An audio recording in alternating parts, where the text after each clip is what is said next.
Madam Speaker, for your magnanimity in allowing me to put my weight on this matter.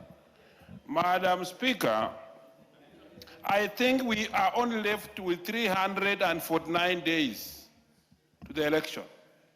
And any mistake done today will permanently affect the 14th Parliament, Madam Speaker. We are not ready to lose after working hard in our constituencies in so many other things, like doing well in managing CDF. And then something very simple comes to mess our life in terms of re-election. Madam Speaker, this last mile program has a myriad of problems. You even get a contractor who comes and drop poles and they again transfer them elsewhere because one contractor is running around 3 or 4 projects. Madam Speaker, even there are areas like in my constituency, and I want to agree with the Member of Parliament from Teso South, Madam Mary Mas. We do not have equity in this distribution. Madam Speaker, it is even worse if we have matching funds from CDF. If we are giving funds, matching funds, you take CDF money, and then nothing is done, and the whole period is done. Madam Speaker, this is not good. We want the minister to appear, and that minister must clearly come with the contractors' procurement report and tell us how they procured these contractors, the capacity of these contractors. In the committee in charge must scrutinize these contractors and tell us actually, were they able, did they qualify in the first place? And again, Madam Speaker, we must shame these companies.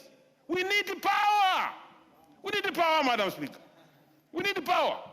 This power must be in our homes for people to use and charge phones, not the other power, Madam Speaker. Thank you, Madam Speaker. And when you come to Kabuchai, I had only 3, and only 2 has been put in place. The one I'm pushing at the Chep Kongoi and Chep Sitati area. Madam Speaker, there's nothing going on. We must shame these contractors who are sleeping on duty, making it difficult for this government even to be re-elected, although I belong in one term, Madam Speaker. Thank you, Madam Speaker. Let's move to the next statement. I think needs to be responded to. The Transport and Infrastructure. Are you ready? Yes. Yes.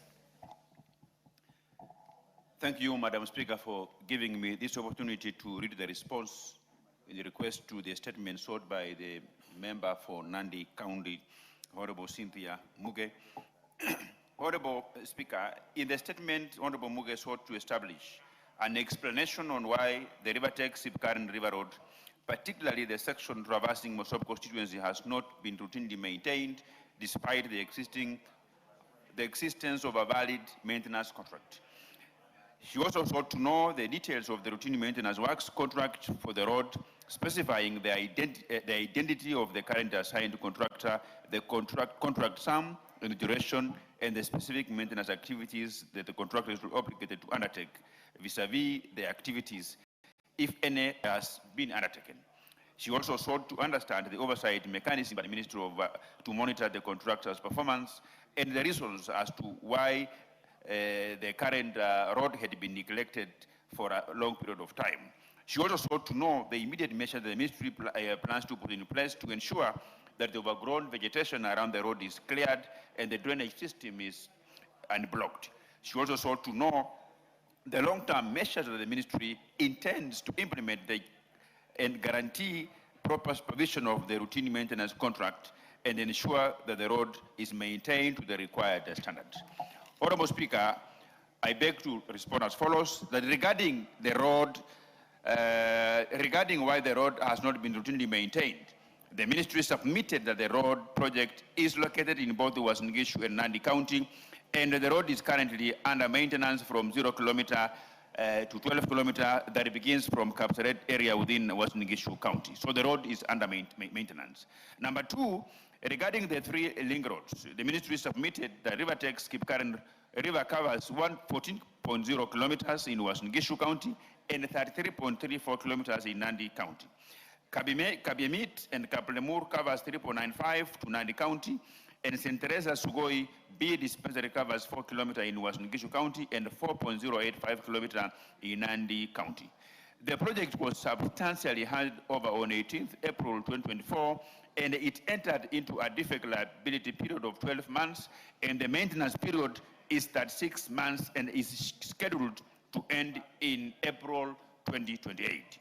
Regarding the details of the routine maintenance works, the ministry submitted that the works comprise both bush clearing, cleaning of the side drains, access and cross culverts to free flow condition, while the maintenance for instructed works covers earthworks, excavation, filling of structures, culvert and draining works, reinstatement of road shoulders, repair of base and sub-base layers, and surface dress and patchwork for failed sections and road furniture.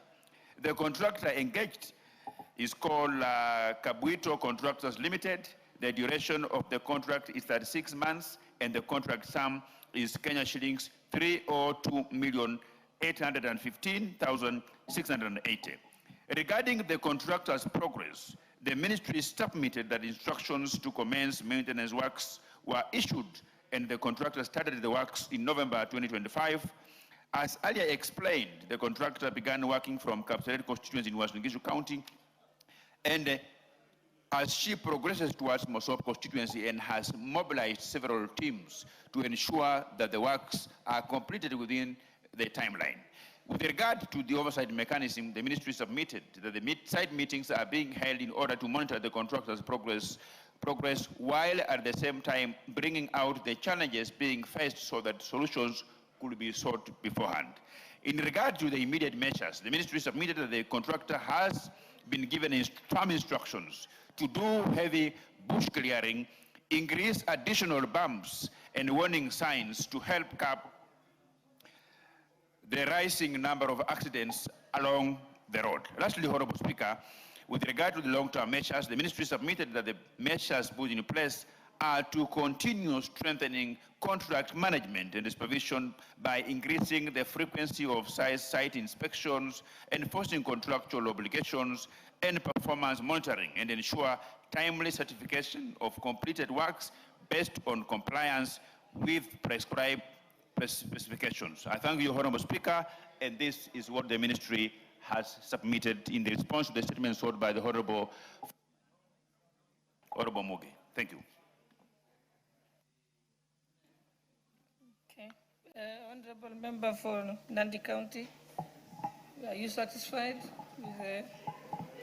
Yeah, thank you, Honorable Speaker. Allow me to state how I feel about this particular response. First, by thanking the committee member for taking, I think relatively, Honorable Speaker, honestly speaking, this is one of the things that has been reported back in good time, so to speak. I want to appreciate the committee for having been able to provide that response. Honorable Speaker, I just want to note that the contractor is being a bit reactive. It was immediately after I saw this statement that they were able to go back to the field and be able to start the clearing. However, Honorable Speaker, the clearing that is being done now is not systematic. They are just clearing and leaving it and clearing and leaving it. They are not doing a good job as they should be able to do. Again, Honorable Speaker, they have focused on clearing the bush only. They have not focused on the drainage, which is a problem. And Honorable Speaker, if you use that route, because me and you both actually use that route more often than not, if you look at the drainage at Lemok Center, where the water is supposed to drain into the river, there's a problem because every time there's a lot of water, because the drainage is poor, it actually overflows on top of the road, and it's actually damaging the road. If you go to the other junction that is popularly known as Kapchemuriet, Honorable Speaker, the same is happening, and it has started damaging the road on a serious note.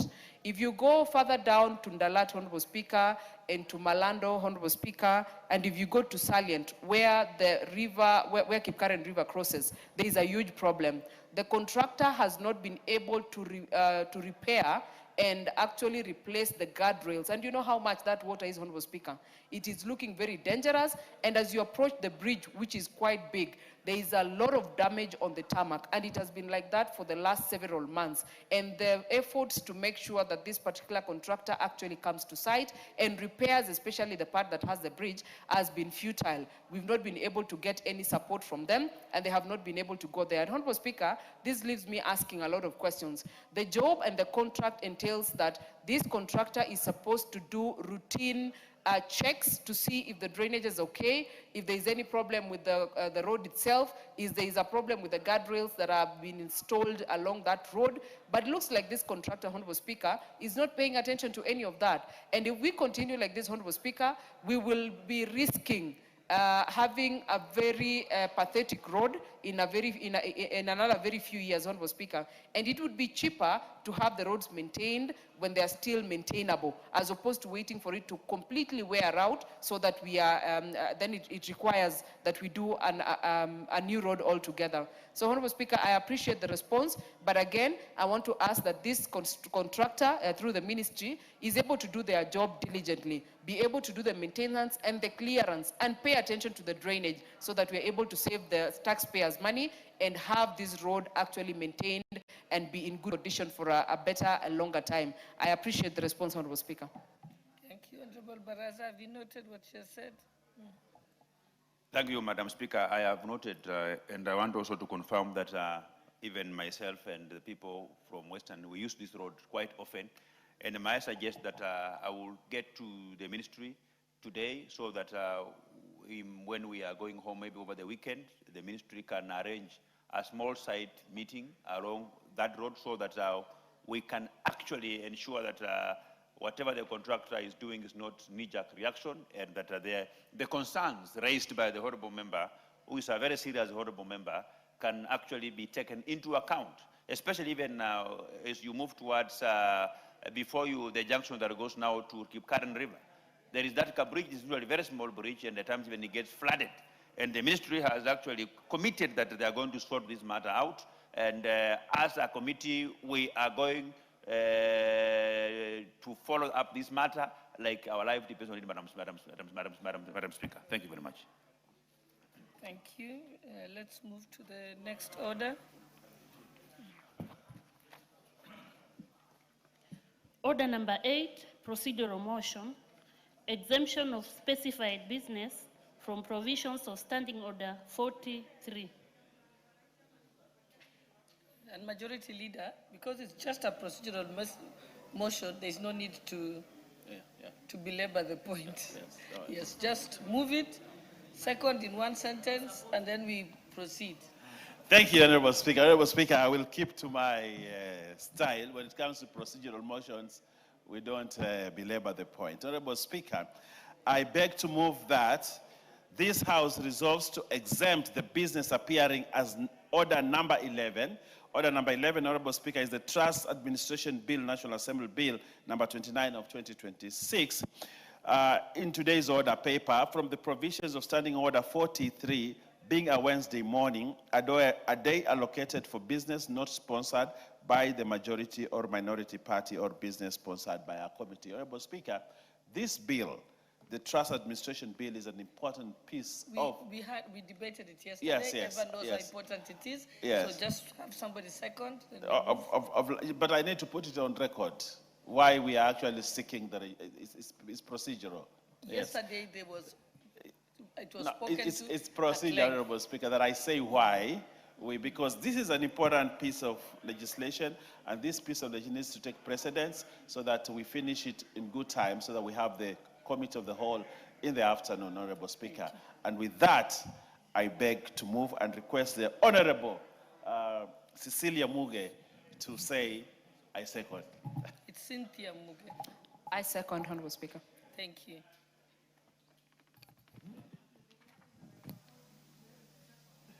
Honorable members, I now propose the question that this House resolves to exempt the business appearing as Order number 11 in today's order paper from the provision of Standing Order 43, being a Wednesday morning, a day allocated for business, not sponsored by the majority or minority party or business sponsored by a committee.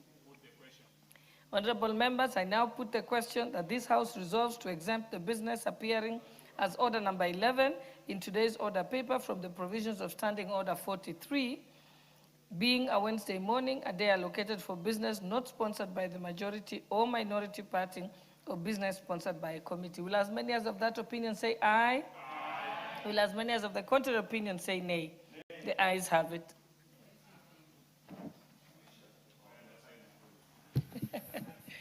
Honorable Jalango just walked in, so I don't think he knew what was happening. He just walked in.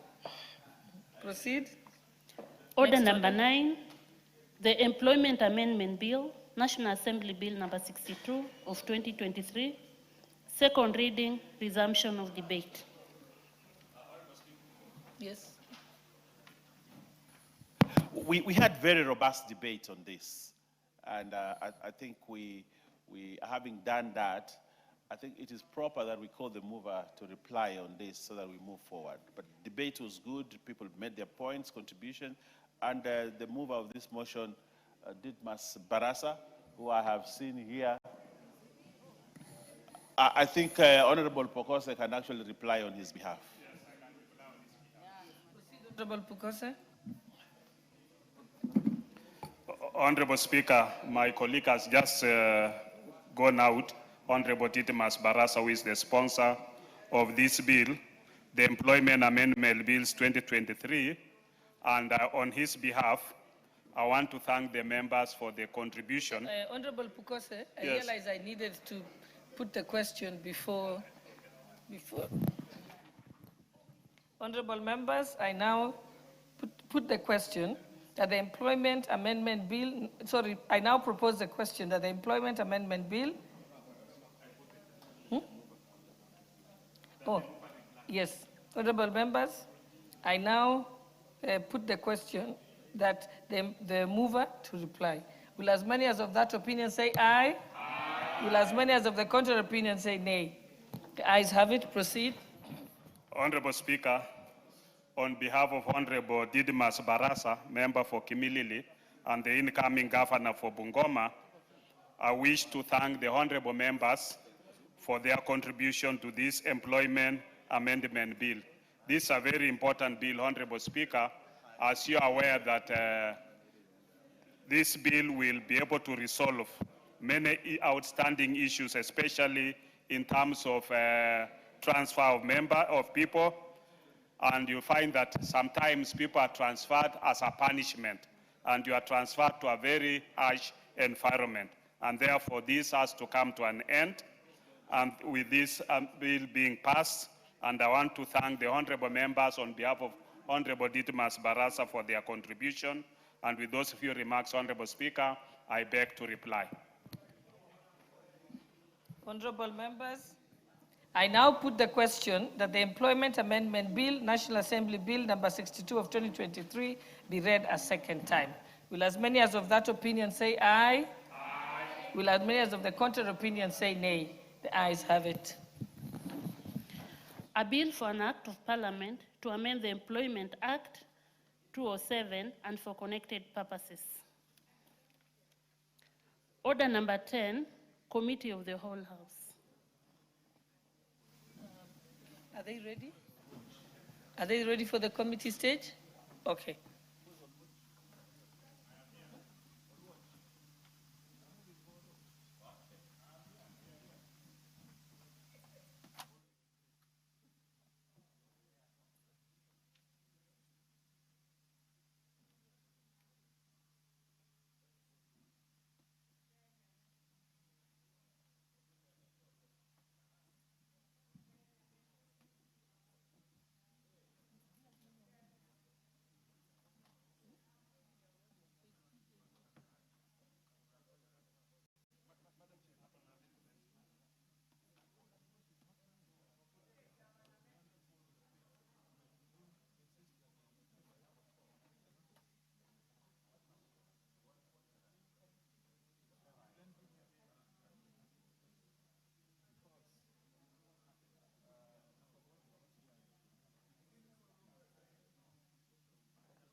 inviting the chair to come to the table so that we look like we are so that we don't just look like we are out of order.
One, two.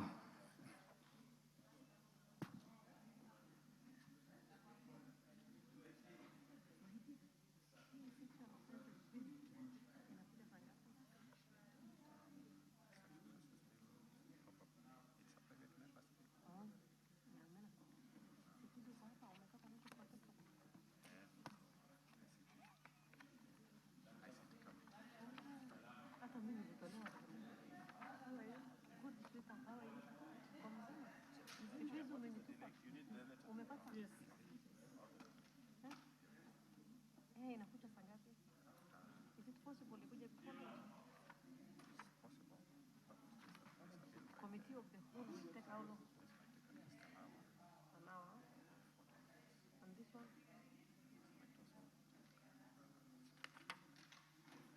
It's second reading.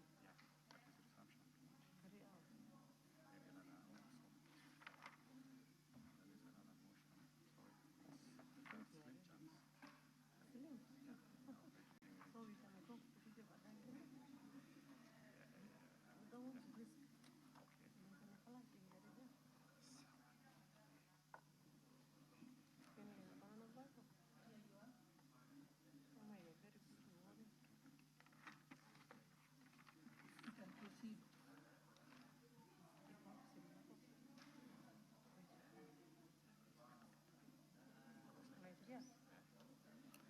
Honorable members, we are now ready to proceed, and we are in the Committee of the Whole House.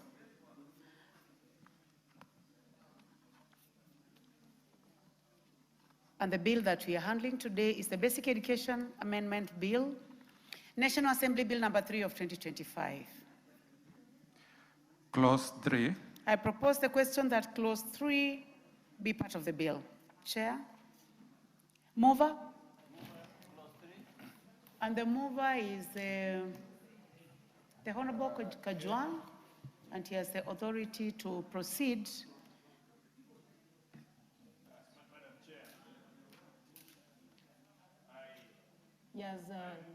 He has permission from the Honorable Anthony to proceed. However, because the amendment is by both the Honorable Anthony and the Chair, I propose that the Chair be the first. Thank you, Chair. I propose that the clause 3 of the bill be amended by deleting the proposed new subsection 1A and substituting therefore the following new subsection. This one, Honorable Chair, is that the proposed amendment seeks to enhance flexibility by deleting the ABET Executive Board to nominate any qualified national office member rather than limiting the representation to the national chairperson. This ensures continuity during the leadership transition and prevents representation gaps and strengthens internal democracy within ABET. So we are actually proposing the deletion of that particular clause 1A. Thank you, Chair.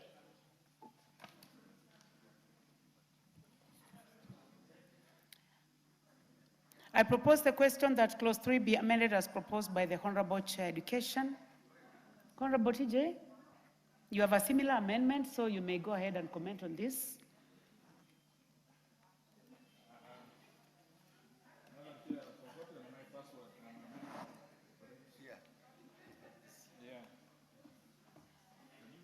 You have forgotten your password to the card. Use this. I think a table office can assist you. There are too many passwords. Madam Chair, there are too many passwords that we must keep in our heads. And so unfortunately, I forgot those passwords to control this. But Madam Chair, I think we need to, the chair needs to come forth and explain exactly where we are, because Honorable Oluoch, who is the mover of the bill, is on clause 3 and says that one of the members of the board appointed shall be one from the executive board members in the national office. This is the same information that I hear the chair is saying. I also agree that it should not just be tied to national office, but the thinking here is that if then a board member appointed from the national office and nominated and agreed in the executive board, that would end a lot of crises, a lot of misunderstanding. Honorable Kajwang, yes. When you look at the amendment by the Chair Education, the Honorable Meli, and the one that has been proposed by the Honorable Anthony Oluoch is actually the same. Yeah. I was trying to understand the difference in what is proposing. Now, when you start to understand the difference, you will not be working in the spirit of the Honorable Anthony Oluoch, because you realize that they have consulted and it's the same. Yes, so I've also even said, in fact, not even thinking of what Honorable Oluoch will say, I also say for myself that it would be nice to not to restrict. So can I have the chair's undertaking that we are saying the same thing? Thank you. Thank you. So then, can the chair drop his amendments because I'm the mover of the bill? Can the chair drop his amendments if it's the same thing and I'm the mover of the bill, so that mine succeeds? It's inconsequential. You can only agree with the chair. No, I'm the owner of the bill, so what does it say? Chair? Previously, that is through the advice and consultation with Honorable Member for Mathare, we had his earlier proposal was he wanted to appoint board members from among the people down there without consulting an agreement in the national office. But we agreed, and therefore, when I made that proposal, he accepted. We did as an education committee. I didn't know that he went and enacted our proposal. So in effect, this was our amendment, but he accepted. So we are carrying it. Thank you. Yes. Thank you. Honorable members, I now put the question that clause 3 be amended as proposed by the chair. Will as many as of that opinion say aye? Will as many as of a contrary opinion say nay? The ayes have it. I now put the question that clause 3 as amended be part of the bill. Will as many as of that opinion say aye? Will as many as of a contrary opinion say nay? The ayes have it. Clauses 4, 5, and 6. I propose the question that clause 4, clauses 4, 5, and 6 be part of the bill. There be no amendment. I now put the question that clauses 4, 5, and 6 be part of the bill. Will as many as of that opinion say aye? Will as many as of a contrary opinion say nay? The ayes have it. Clause 7. I propose the question that clause 7 be part of the bill. Chair? Yes. Chair, thank you. I propose that clause 7 be deleted. This clause is actually doing, we are amending it because it is dealing with infrastructure and registration of redundant. It is redundant. In a sense, and this infrastructure is already covered under Section 39E of the Basic Education Act, and ABED institutions are guided by the registration of guidelines of 2015. Registration remains essential for access to government services. Further, extending public funding to private institutions without clear audit framework would contravene Article 228(3) of the Constitution of Kenya, Section 7 of the Public Audit Act, Cap 551. So, Chair, we as a committee propose that we delete that because it was actually contravening several sections, yet the registration of ABET schools is well covered in Section 39 of the Basic Education Act. So that's okay. Thank you. I propose the question that clause 7 be deleted as proposed by the Honorable Meli. So consensus? Honorable members? The great man from Madare has just walked in. So therefore that ends my brief. I hereby relinquish my position as the member of Madare.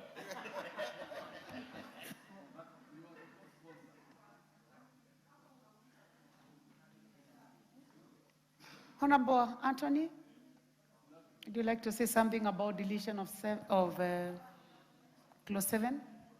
And welcome to the House. Thank you, Chair, and my apologies for walking in late. Honorable Chair, I think we will agree with that amendment. It does not fundamentally affect the provisions and the gains that we want to put on the bill, so we will allow that amendment by the Chair. Thank you. Honorable members, I see so many people indicating interest. If you would like to participate in this bill, hit the intervention button. Honorable members, I now put the question that clause 7 be deleted as proposed by the chairman. Will as many as of that opinion say aye? Will as many as of a contrary opinion say nay? The ayes have it. Clause 8. I propose the question that clause 8 be part of the bill. There be no amendment. I put the question that clause 8 be part of the bill. Will as many as of that opinion say aye? Will as many as of a contrary opinion say nay? The ayes have it. Clause 9. I propose the question that clause 9 be part of the bill. Honorable Anthony Oluoch. Chair, I propose that clause 9 be amended as indicated in the order paper. The purpose of this is to replace the clause with a new 43A, where the Cabinet Secretary will recognize ABET as schools, approved schools, as being registered in NEMIS. This would create a more structured recognition, approval, and registration pathway. So it's a question of registration and how that can be used to advance the recognition of the schools. I move.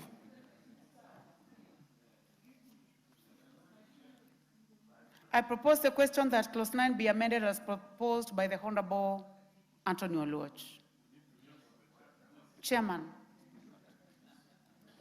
Yes, I've heard Honorable Anthony Oluoch, but in effect, clause 9. Honorable Chair, before you proceed, yes, it is important for you to know that if Honorable Oluoch's amendment succeeds, yes, yours falls. Yes, I want to speak to what Honorable Oluoch has just indicated. And also I want to propose that, as Honorable Oluoch has indicated, in the earlier clause, which we as a committee proposed to delete, it was actually trying to bring in ABET schools to be registered and to be recognized as part of the state-owned schools, which in effect, it cannot be. Because these Abed schools are owned by churches, they are owned by NGOs, they are owned by individuals. So we can't put them in the same line with the state or public schools. What we are proposing as a committee is, if it is a matter of registering alone and without state or public funding, then it would be proper. I hope that is the case. Honorable Watch has proposed that in clause 9, if you can read it now, what you have in clause 9, so that we are clear on that. Because if we go as it is, then it will be different. But if you are correcting clause 9 and going to clause 43, then we shall support that. So, Honorable Chair, you are disagreeing? Yes. Okay. Yes. May I please hear other opinions on this? Chair, could we read the clause as proposed by the chair? Yes, member for Emuhaya.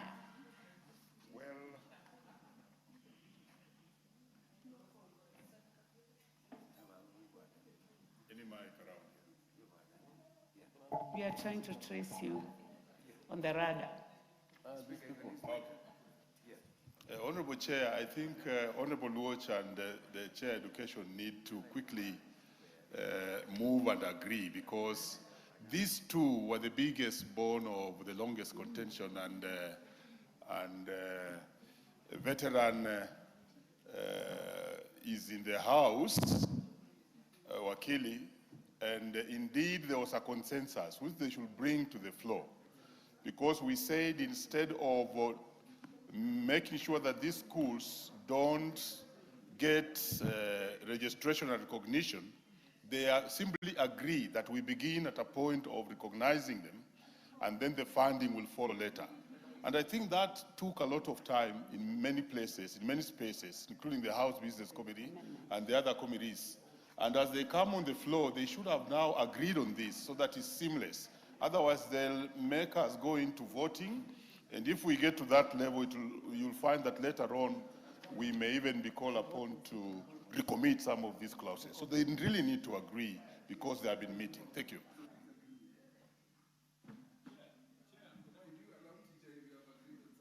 Honorable TJ, please proceed. You see, Chair is not listening. Please approach this amendment with an open mind. We are working for the Kenyan children, and we are trying to get these indigent children who, because of circumstances of not their own, they don't access education. So please just make it easy for us as legislators to be able to make the best law possible for these children. And so, Madam Chair, when you look at this, Honorable Watch is very clear that he is appealing for recognition of these schools, which will help the institutions for purposes of regulation. In fact, he's a very responsible member. He's saying that there should be regulations, there should be governance, there should be standards. So all he's doing, it is that to support the regulations which will come.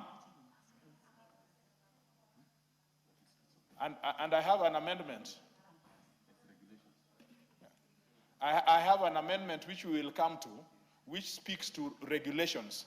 If you don't have 43, because the 43 is the foundation, when we will come to the regulation, which I am going to propose on 52H, yeah, therefore, you will find that the Cabinet Secretary, therefore, will originate regulations and governance on this. Number two, please, Chair, even if these organizations, these schools are run by churches and communities, who runs the school is not the issue. The issue is the Kenyan child who must have access to education. And the issue is about Article 43 of the Constitution, social protection. So whoever is managing the school, it is we as government who should mind how we regulate the owners of these schools. We cannot say that we are not going to put them in the same category as public schools, because in that statement, Mr. Chair, you have given us what we cannot speak out there, because it is discrimination. It is against Article 43. So what we should do is that every child whichever way, whether in what we call public or whether we call them this, it is us who have the mandate to be able to regulate them. So, Madam Chair, in short, although we have agreed with the chair, I was just trying to create, yes, I was just trying to create a tone, how we can approach this. But we have agreed that Honorable Oluoch is correct in proposing in clause number 9, the addition of 43A. Thank you. Thank you, Honorable Kajang. Honorable Chair, are you convinced? Yes, thank you, By the Chair. two parts, because I was trying to see whether he was bringing a further I am amendment. convinced because this is about managing, regulating, and administering these schools. That is the very important part. However, even if they are run by which institution, the government has to be in to ensure that standards and the management of those schools are in order. So I agree with the Honorable Watch. Yes. Honorable members, I now put the question that clause 9 be amended as proposed by the Honorable Oluoch. Will as many as of that opinion say aye? Will as many as of a contrary opinion say nay? The ayes have it. I now put the question that clause 9 as amended be part of the bill. Will as many as of that opinion say aye? Will as many as of a contrary opinion say nay? The ayes have it.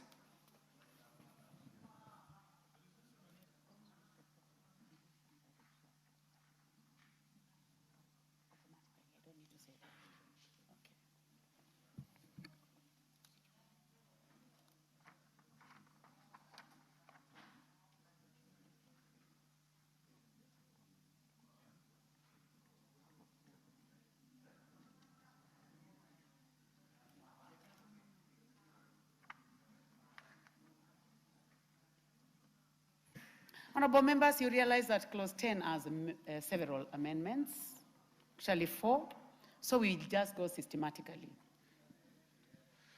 Clause 10. I propose the question that clause 10 be part of the bill. There is an amendment by the Honorable Anthony Oluoch. That is 52B. If it is carried, there is another amendment by the leader of majority party and the chairperson of the committee. If Anthony Oluoch's amendment is carried, then the one by majority leader and the chair falls. So we start with that. That is 252B. You may proceed, Honorable Oluoch. Thank you, Madam Chair. I move the amendments under clause 10 as per the order paper.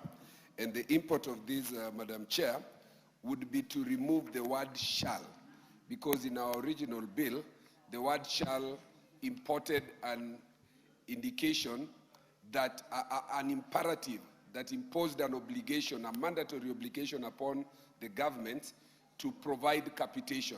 And when we had mediation on this and consultation with the leadership, is that this would import a money bill implication, which was not the very original intention of the bill.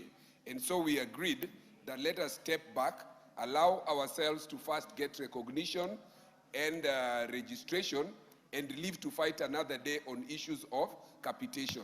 So we have replaced the word shall with the word may, so that the government, as of now, the hands are not tied and there is no financial obligation. At a later date, we shall come and try and persuade you again, if it is possible, to incorporate these children to also benefit from capitation. So that is the import of the amendment under 52B, and then the proposed new 52, section 52H by deleting. Don't go there. Oh, sorry. We deal with 52B first. Honorable members, I propose the question that clause 10 be amended as proposed by the Honorable Anthony Oluoch. Yes, the Honorable Omboko Milemba. Oh, we were using this. I want to thank Honorable Oluoch because I support Honorable Oluoch's position that the intention is finally to have these schools get funds because they are Kenyan children. But indeed, like he has moved, there was that compromise that we shall fight another day. So I'm impressed with your honesty. Thank you, Honorable Watch. Thank you. The Honorable Peter Orero, member for Kibra. Thank you, Chair. As much as I want to agree with my colleagues that we fight another day, it is not about fighting another day. It's about looking for better ways to help the Kenyan children. And these are some of, TJ is a lawyer, Oloch is a lawyer. When we remove shall and replace with may, I want to say that even with that may, the government in the future might just find it well to include them. They are not obligated, but if they will feel that these are really Kenyan children, then they will give us the monies that we require. So we are not saying we will fight another day. We are just saying that we are giving a position that will allow the government also some leeway to act. Thank you, Chair.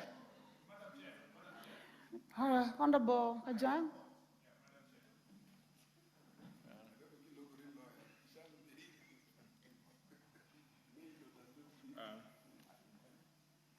Madam Chair, let me weigh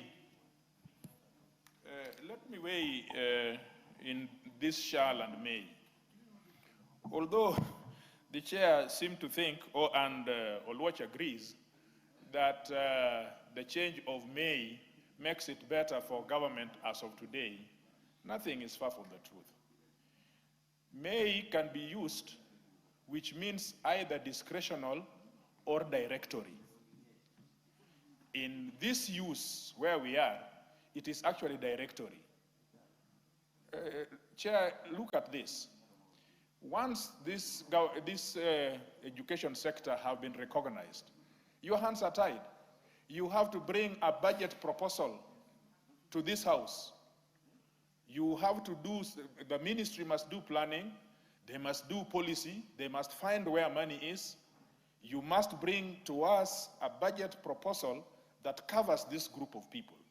So whether you use may or shall, in my view, and a considered view, the use of may here is directory.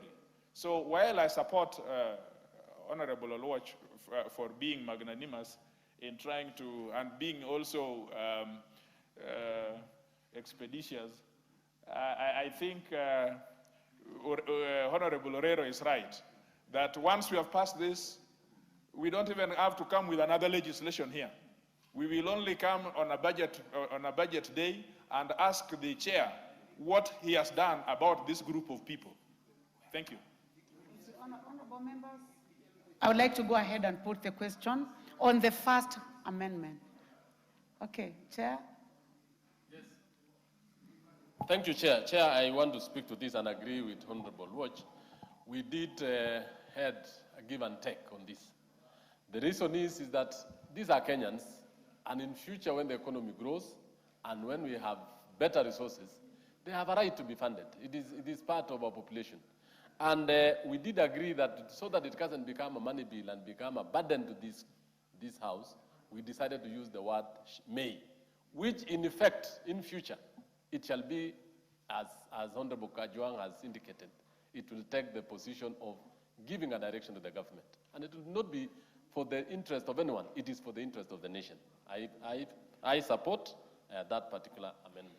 Thank you, honorable members. I'm now going to go ahead and push the question on the first amendment. Honorable members, I now put the question that clause 10 be amended as proposed by the Honorable Oluoch. Will as many as of that opinion say aye? Will as many as of a contrary opinion say nay? There is have it. Okay. So, honorable members, we now go to the second amendment, which is by the chair, which affects clause 52G. Please proceed. And please take note that it's a deletion. Honorable Meli.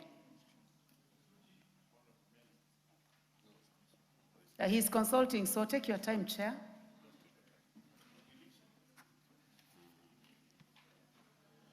Yes, 52G, yes.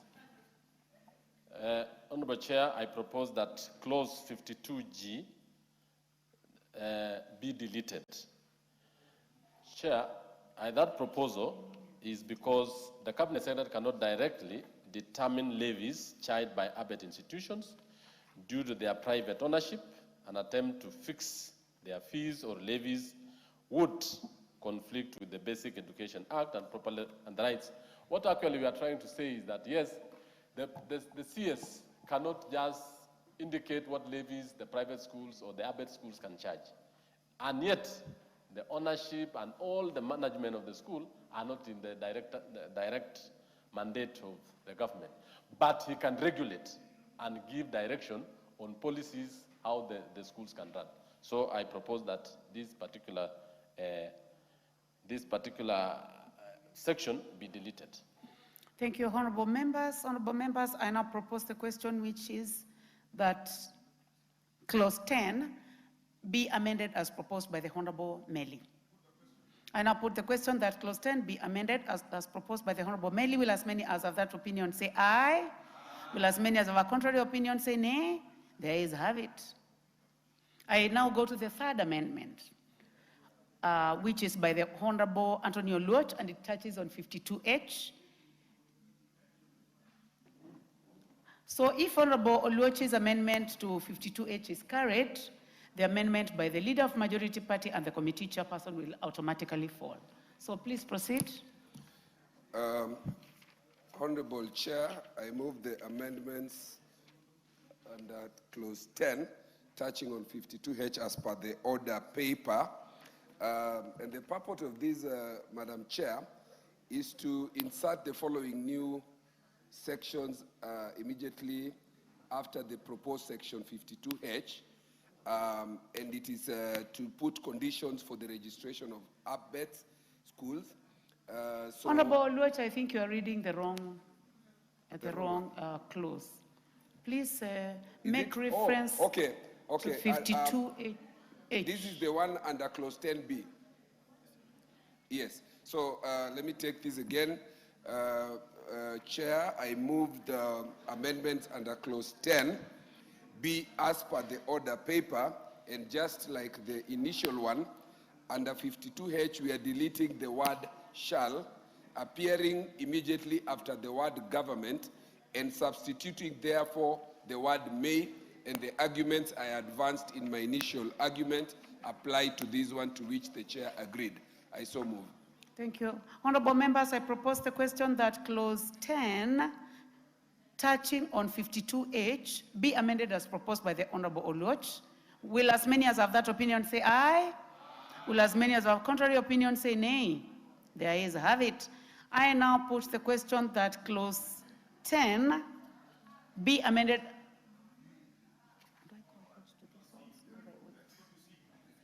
I'll go to C first.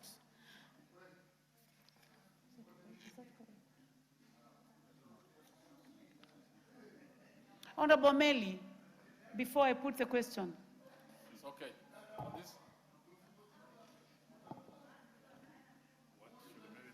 Can you be on record? You agree? Yes, I agree with the changing of shall into may. I have no problem with it. Yes. Thank you, honorable members. I now put the question that clause 10 be amended as proposed by the Honorable Oluoch. Will as many as have that opinion say aye? Will as many as have a contrary opinion say nay? The ayes have it. Honorable members, now we can go to the fourth amendment. So this one touches on 52HA, 52HB, and 52HC by both the Leader of the Majority Party and by the Honorable Anthony Oluoch. And if this amendment is carried,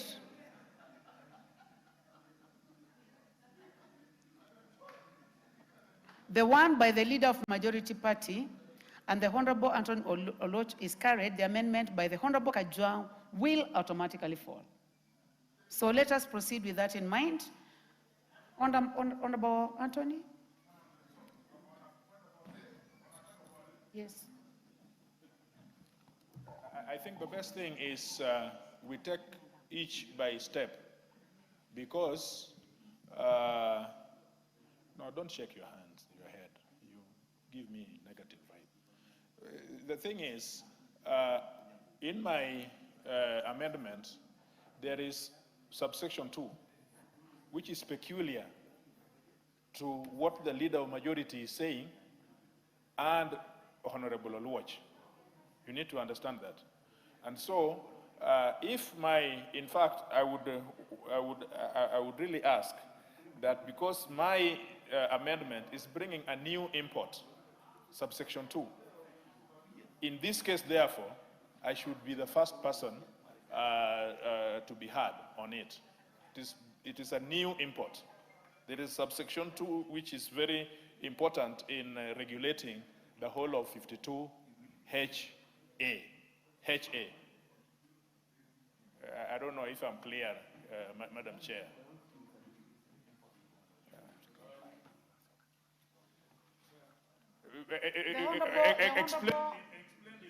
The Honorable Kajwang and the Honorable Oluoch to approach the table, please.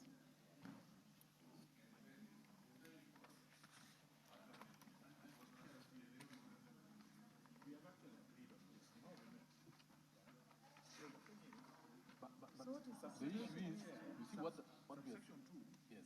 Includes a time by which the regulation should be made. 3 months. That's the only thing. Yes, that's I've read yours. The rest are but that your time is too short. Imagine a country-wide regulation. I consulted with the legal clerk. Yes, let's do practicability. Yeah. You and ourselves, we've been in this house. To me, I believe at least in 6 months should be. The only thing is, yes.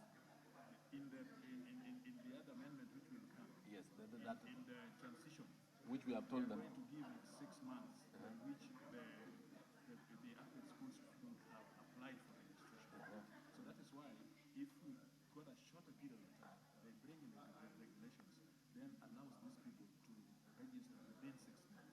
That was the do you because I'm seeing the practicability of 3 months. I want us to all of us look at it. So we can allow him to do a further amendment. I want to do a further amendment. Make it 6 months. Make it 6 months, and then maybe now the consequential part of running the registering up at schools, put it 1 year. Because these guys, yes. Okay. Yes. I'm all right. So because, that can be drafted. Yes. But Madam Chair, should I have a written amendment, a further amendment? Yes, you have further amendment. You have to. On the table, on the floor. Yes. But I like direction of this Chair. There is this that does not touch on the regulation. Close what? This 10C, I am putting in a new clause to 2HA. 10? No, they're the same. These are not part of what you use. They are not part of what is touching on yours is now 50C, 2HC. That is why I asked Madam Chair, we take them one after the other. So I should be allowed to take 52HA and I take 52HB, and then we allow TJ to now come and place a further amendment at 52HC. So let him draft it as a new amendment. 52HA. You agree with that, Chair? Which one is that? No, remember, on this order paper, I have 52HA on regulation. These are touching on governance structures. No, that one is okay. So I can move this as TJ does. Yes. Governance and regulations, they are okay. They are actually bringing order in the sector. So I can be allowed to move through 52HA and 52HB. Those are new ones. So let someone assist him to draft.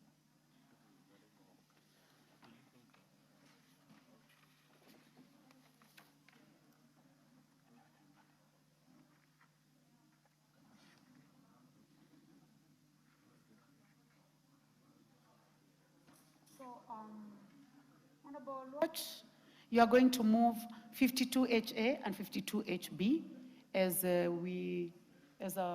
legal team deals with 52HC together with the Honorable Kajwang. You may proceed. Thank you, Madam Chair. I move that the bill be amended at clause 10, as per clause 10, as per the order paper. And this would bring a 52HA in which we are trying to bring sanity to how the ABET schools are managed, creating governance structures, governance bodies, management structures, financial accountability, and also putting in place systems where management and maintenance of records can be put in place and best practices. It is also bringing in the idea of adequate, safe, physical, suitable infrastructure for purposes as may be prescribed by the cabinet minister, and those prescriptions are left to the regulation. There is also requirement that any ABET schools that operates must show proof of a physical, lawful, physical location. So we cannot have an ABET school that just operates and we don't know where it is. So there is a, yes. Honorable Oluoch, if you go that way, we are going to take a very long time. Okay, so you remember I have we given debated, the gist. and now we are in the committee of the whole house. So be as brief, Okay. as brief as you can. So 52HA simply brings accountability structures, systems, management, and records in the management of schools. And I move and ask that the members support this provision. Thank you. But since you really wanted to explain, I want to give you more time. You seem to be very, you seem to want to explain that. So I give you another 2 minutes. Please go ahead. I think we can allow Honorable, I've already explained and it is on the order paper. It's really about the system, structures and management. And this came out during debate at the second reading that members wanted to see the management and accountability structures on how this can be done. I so move. Thank you. The Honorable Omboko Milemba, member for Emuhaya. I really agree with everything that Honorable Oluoch has said.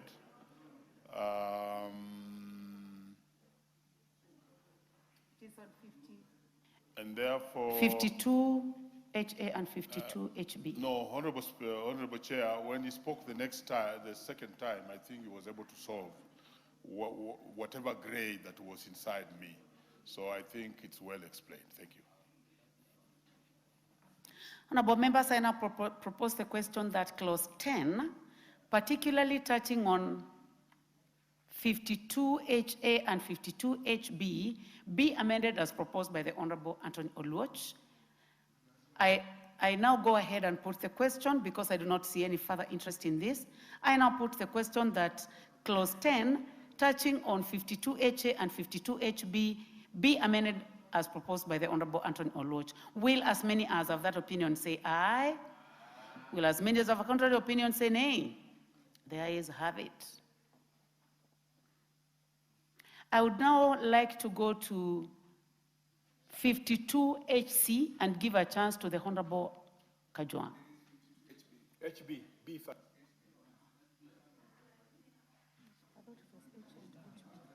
We actually did both 52 HA and 52 HB. You prosecuted them together. So now we are on 52 HC by the Honorable Kajwang.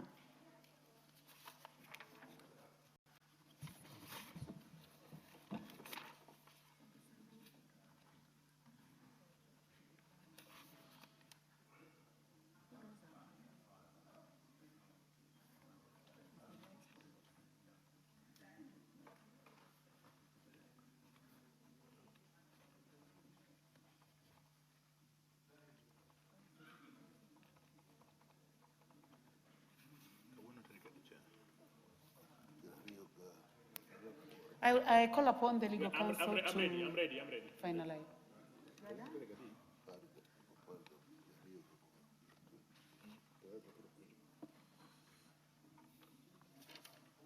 26th.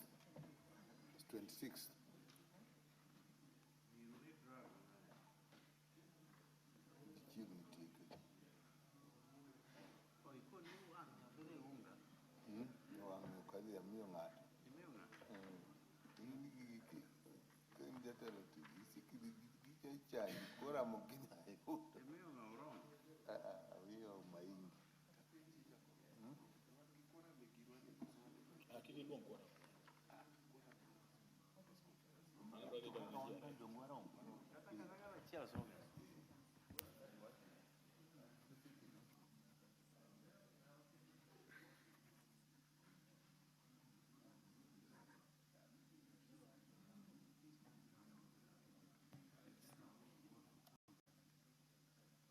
So Honorable TJ, you'll go ahead and move HC in an amended form.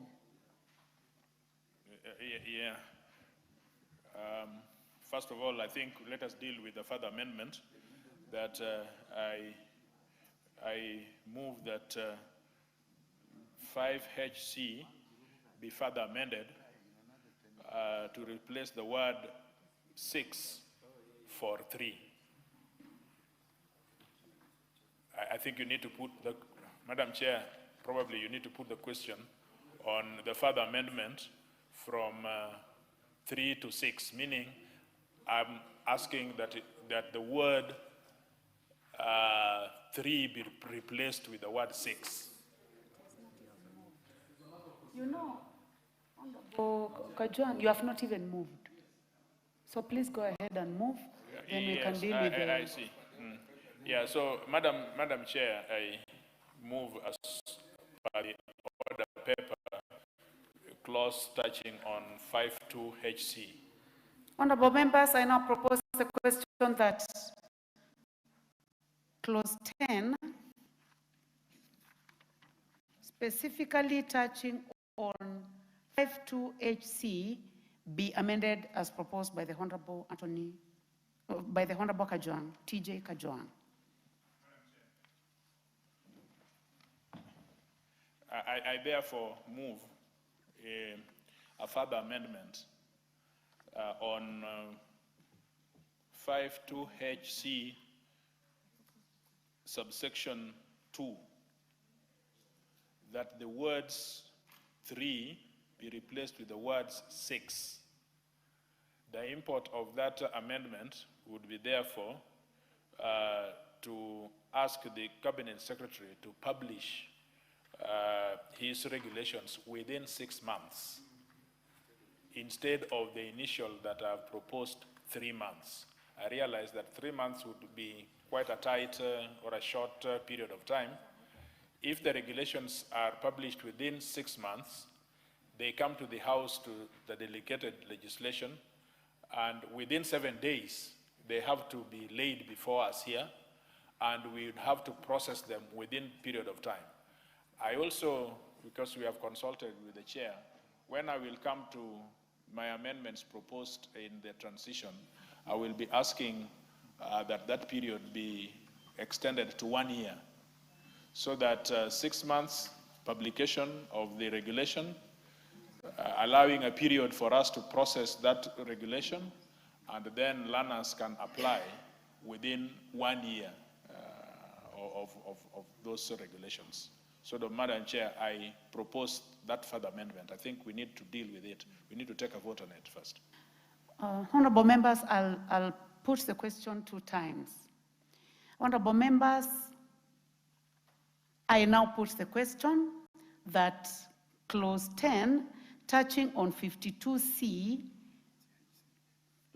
touching on 52HC, be amended as proposed by the Honorable Kajwang. Will as many as have that opinion say aye? Will as many as have a contrary opinion say nay? The ayes have it. Honorable members, I now put the question again that clause 10, touching on 52C, is further amended by the Honorable TJ Kajwang, be amended further as proposed by the Honorable TJ Kajwang. Will as many as have that opinion say aye? Will as many as have a contrary opinion say nay? The ayes have it. Honorable members, now that we have gone through all the amendments, I would like now to put the global question. Honorable members, I put the question that clause 10 be part of the bill. Will as many as have that opinion say aye? Will as many as have a contrary opinion say nay? The ayes have it. Clause 11. I propose the question that clause 11 be part of the bill. There be no amendment. I put the question that clause 11 be part of the bill. Will as many as have that opinion say aye? Will as many as have a contrary opinion say nay? The ayes have it. Clause 12. I propose the question that clause 12 be part of the bill. Honorable Chairman. And remember that this is a deletion.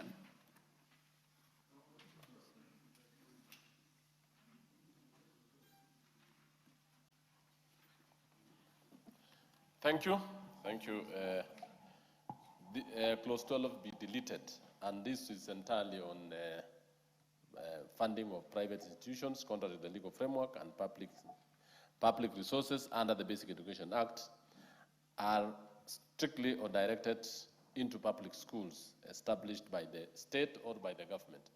In effect, this deletion is actually trying to make sure that we follow the dictates of the Basic Education Act.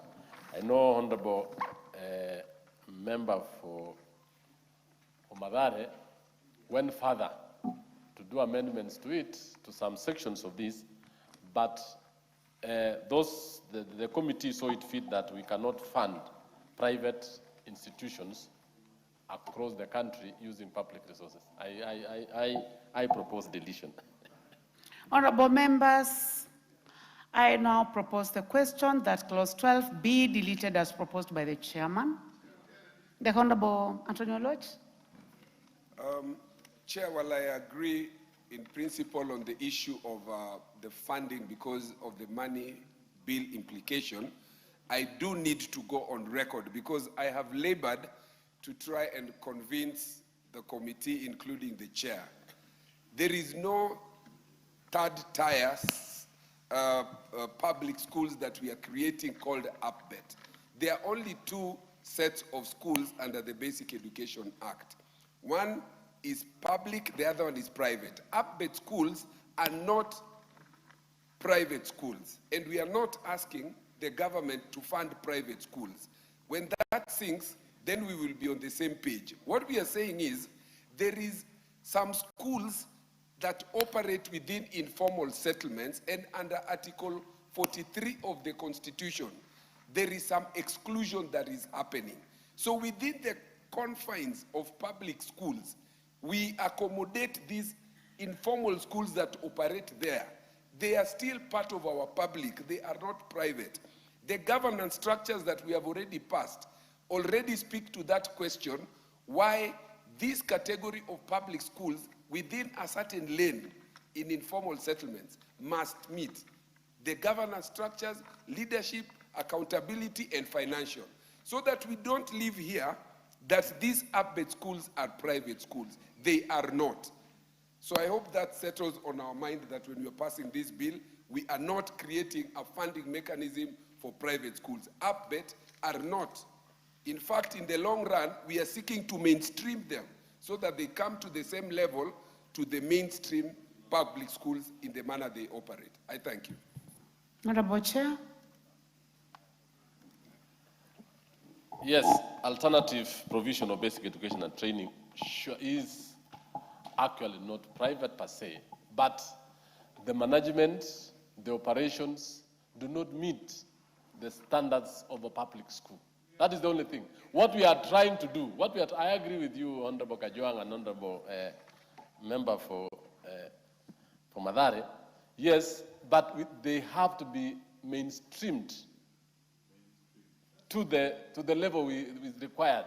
So that's why the deletion, and I want to thank you because you have agreed with my deletion, so that we actually maintain the standards in the public schools. Yes, thank you so much. Thank you. Yes, Honorable Mbok.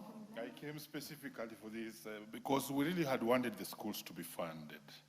But you remember, the honorables, we one time fell in the same trap with universities and ended up started funding private universities without making a proper law, Daktari. And you can see how far we went. So, Honorable Lodge, you have done a very good job. Let's mainstream them and then they start getting the funding. Thank you. Thank you very much, honorable members. Honorable members, I now put the question that clause 12 be deleted as proposed by the honorable chairman. Will as many as have that opinion say aye? Aye. Will as many as have a contrary opinion say nay? The ayes have it. New clause 13. Mover to move the second reading of new clause.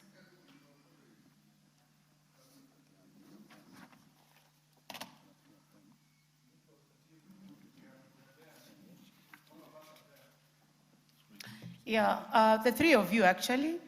We have Leader of Majority Party, the Honorable Anthony Oluoch, and the Honorable TJ Kajwang. Any of you can move. Move second reading, Honorable Kajwang, if you're ready. Madam Speaker, I hereby move that clause 13 be read a second New time. clause. New clause 13 be read a second time. Honorable members, I propose the question that new clause 13 be now read a second time. I do not see any interest in this, so I'll, yes, Chairman? You can consult.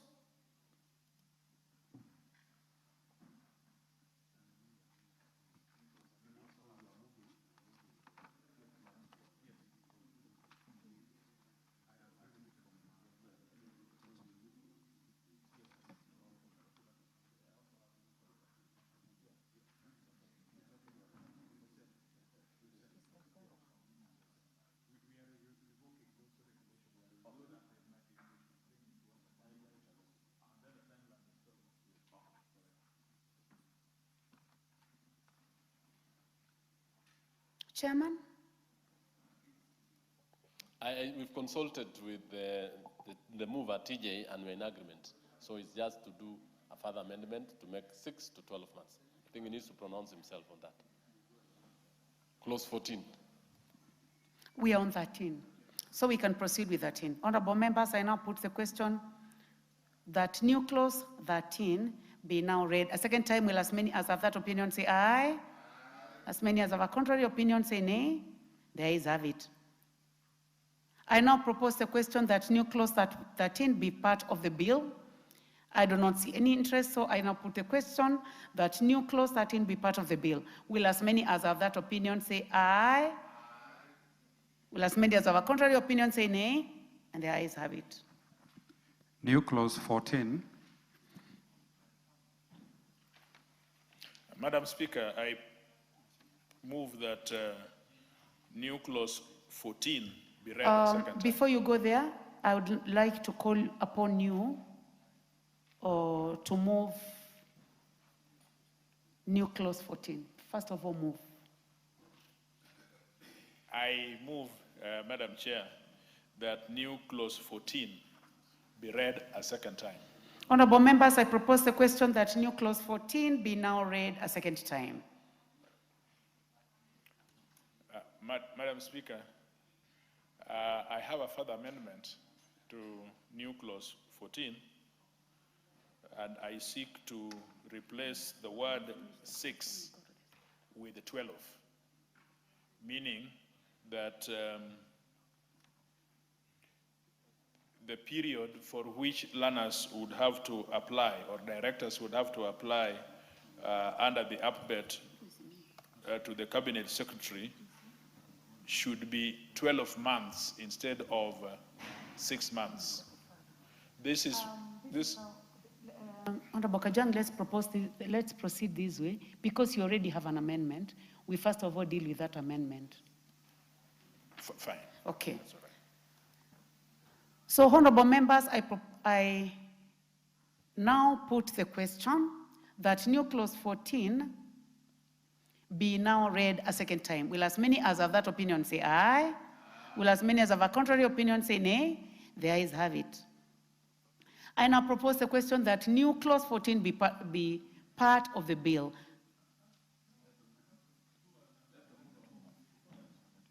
Actually, it has Before to that, be. yes. Please move.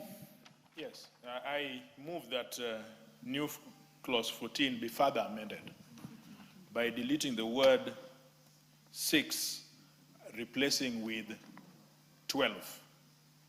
It therefore means that the APBET schools would have to apply within 12 months to be registered under the regulations that will be set by this Cabinet Secretary. This is consistent with what we have done before,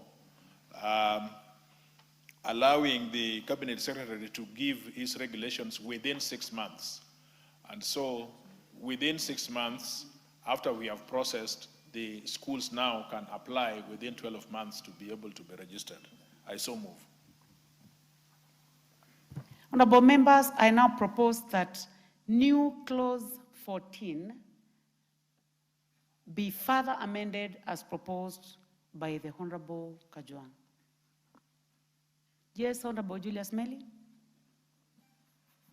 I didn't intend to speak to this, but I want to say that the amendments are actually administrative and they are procedural in the sense that immediately this bill comes into force, schools have no enough time. They really need to go to the regulations, make sure that they meet the standards, and the registration process is a bit tedious. And it's across most of the urban areas and the far-flung nomadic regions where we have now expanded the ABET schools reach B. So it is not as easy as Honorable TJ had intended first, but I want to thank him because he has seen the magnitude of the work the ABET schools are going to have in being registered. So I support the movement of the timelines from 6 to 1 year. Thank you. Honorable Toroitich, member for Marakwet West. Chair, I rise to support the proposed amendment, further amendment to that provision. Honorable Chair, 6 months is quite unreasonable. Honorable Timothy Toroitich. Yes, Chair. Are you supporting the further amendment by the Honorable Kajwang? Yes, yes, okay. I support the further amendment. Honorable Chair, 12 months is also within the budget cycle, so that if there is any monetary implication, then it can be factored in. Further, Honorable Chair, we've said that the regulations need to be adopted within the 6 months period. So having the same run concurrently would be a bit unreasonable. So 12 months is reasonable in this context. Thank you, Honorable Chair. Honorable Owen-Baya. Thank you. I stand to support.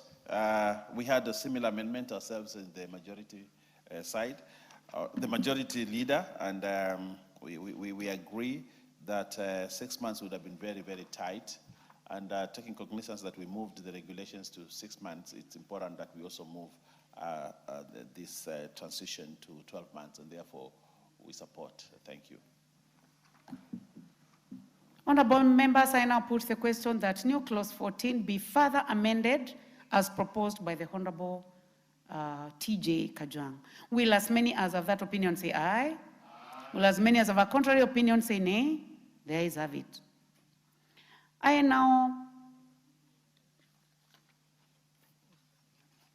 now put the question that new clause 14 be part of the bill. Will as many as of that opinion say aye? Will as many as of a contrary opinion say nay? The ayes have it. Clause 2. I propose the question that clause 2 be part of the bill.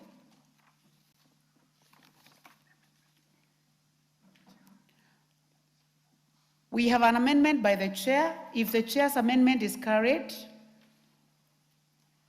the amendment by the leader of majority party and the one for the Honorable Anthony Oluoch will automatically fall. Please proceed, Honorable Chair. Thank you, Chair. The committee's amendment, my amendment actually intends to expand the definition of ABET to include schools in far-flung areas of this country, especially in the nomadic regions, or so that every child has a right to basic education. Previously, ABET had actually been confined to the slums, or what we call the informal settlements. So that particular definition is actually to expand to include those people in the far-flung parts of this country where they can actually get this basic education, provision of basic education and training. I move that particular amendment. Thank you. Honorable members, I propose the question that clause 2 be amended as proposed by the Honorable Chairman. Honorable Peter Orero, member for Kibra. It's just a point of information. We have quite a number of students in our gallery. Would you just get time to recognize them? Well, thank you. It will be done. Normally, we wait for it to be processed up to the table. It will be done. Honorable members, I do not see any further interest in this, so I now put the question. Yes, Majority Leader, the Honorable Owen Bayer. Thank you very much, Honorable Speaker. Honorable Speaker, we had a similar amendment, and I think I agree with the Chair that to provide a clearer definition of what constitutes an ABET school for the purpose of the Act, we adopt the proposed amendment by the Chair so that we include, we don't just restrict ABET to slum and all that, but all Kenyans that can get education through ABET should be able to get that education, therefore we support. Thank you. Honorable Antonio Loch, would you like to say something on this? You had an amendment?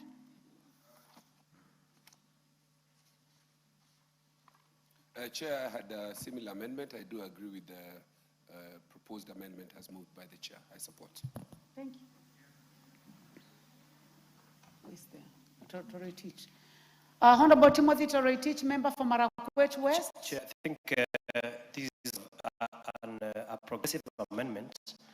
Chair, limiting ABET schools to only schools within, as initially it was within Nairobi and areas that are slums, but also opening up to include marginalized areas, areas where there are vulnerable communities, and other areas, because other areas opens up to other areas which were not initially provided for under the proposed amendment. So, Honorable Speaker, I support this particular provision of opening up the definition of ABET. Thank you. Honorable members, I now put the question that clause 2 be amended as proposed by the Honorable Chair for Education. Will as many as have that opinion say aye? Will as many as have a contrary opinion say nay? There is have it. I now put the question that clause 2 as amended be part of the bill. Will as many as have that opinion say aye? Will as many as have a contrary opinion say nay? There is have it. So, honorable members, seated in the Speaker's Gallery this morning, we have students from Kiamogumo Girls School, from Geshogo constituency in Kirinyaga County. You may stand to be recognized. Thank you. We also have students from Kariki Comprehensive School, Daragwa constituency, Nyandarua County. You are welcome to the National Assembly, and now I'll give a chance to the Honorable Member for Kibra, who really wanted you to be recognized, to welcome you to the House. Thank you, Chair. You know, when the students get time to reach this August House, it is a memorable moment. And they have traveled all the way from Nyandarua and Ishugu. And when they come here, they see the procedures of the House. And this gives them the determination to define their future. And some of them maybe would like to be politicians in the future and represent their country in various capacity. I take this opportunity as a member of Kibra constituency and a member of this August House, on behalf of all the members of the August House, welcome these students to this House. Thank you, Madam Chair. Honorable KJ, please go to your place so that you can also make a comment. Please give the Honorable KJ a mic.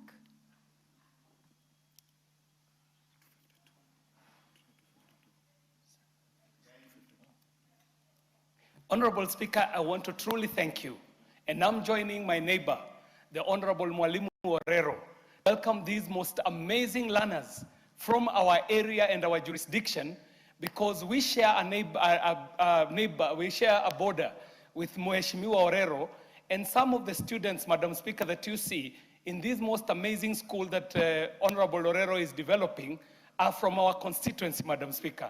And I want to invite these learners to the House of Parliament to see where all laws in Kenya are made. It is to remind the learners that there is no law that is made in the courts, that if they see any law, it is made in this house. And I want to refer them to a textbook called, which talks about Hammurabi the lawgiver, and let them know that this is the house that gives laws to this country. And we make these laws for the welfare of society and the just government of the people. Madam Speaker, allow me to interest the learners, for some of them to take some interest in civics in our country, to understand the history of our country, and to also to aspire to come and represent their people in this very esteemed house where the laws are made and where the budget of this country is made. And allow me, Madam Speaker, to say to them that we wish them the best in their life as they become the best that they can ever be. Welcome, and I join my neighbor, Honorable Orero Mwalimu, in thanking them. And please follow the proceedings of this very important bill that has come to the House, brought by yet another teacher who was my colleague, the Honorable Wakili Oluoch, on the basic education amendment, which affects their learning and affects the way we carry out education in this country. Madam Speaker, I'm profusely thankful for that opportunity. Asante sana. Thank you. Title. I propose the question that the title be the title of the bill. There be no amendment. I put the question that the title be the title of the bill. Will as many as have that opinion say aye? Aye. As many as have a contrary opinion say nay? There is have it. Clause 1. I propose the question that clause 1 be part of the bill. There be no amendment. I put the question that clause 1 be part of the bill. Will as many as have that opinion say aye? Will as many as have a contrary opinion say nay? There is have it.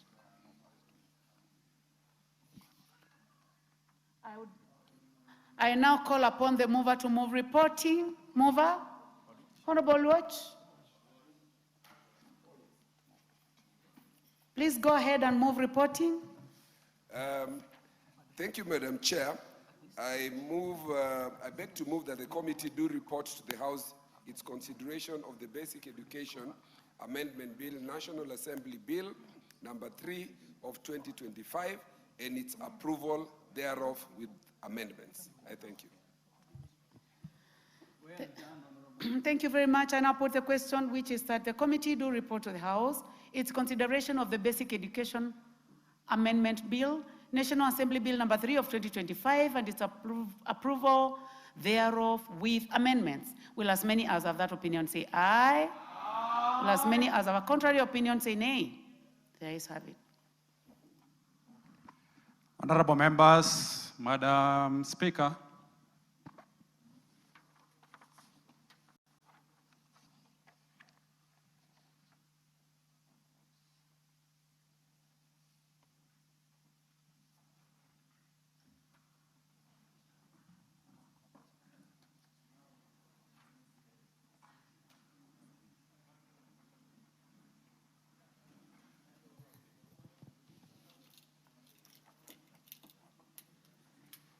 Chairperson, report to the House.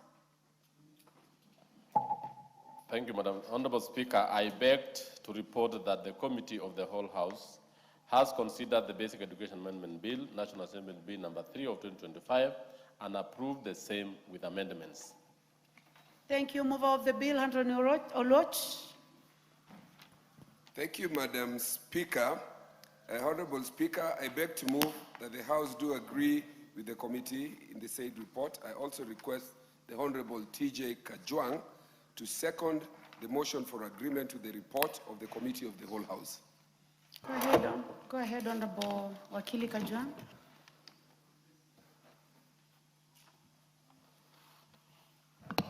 Madam Speaker, you are not looking at me. Oh, he decided to bow. Honorable members, I propose the question, which is that the House do agree with the committee in the said report. Honorable members, I'll go ahead and put the question, which is that the House do agree with the committee in the said report. Will as many as have that opinion say aye? Aye. Will as many as have a contrary opinion say nay? There is have it.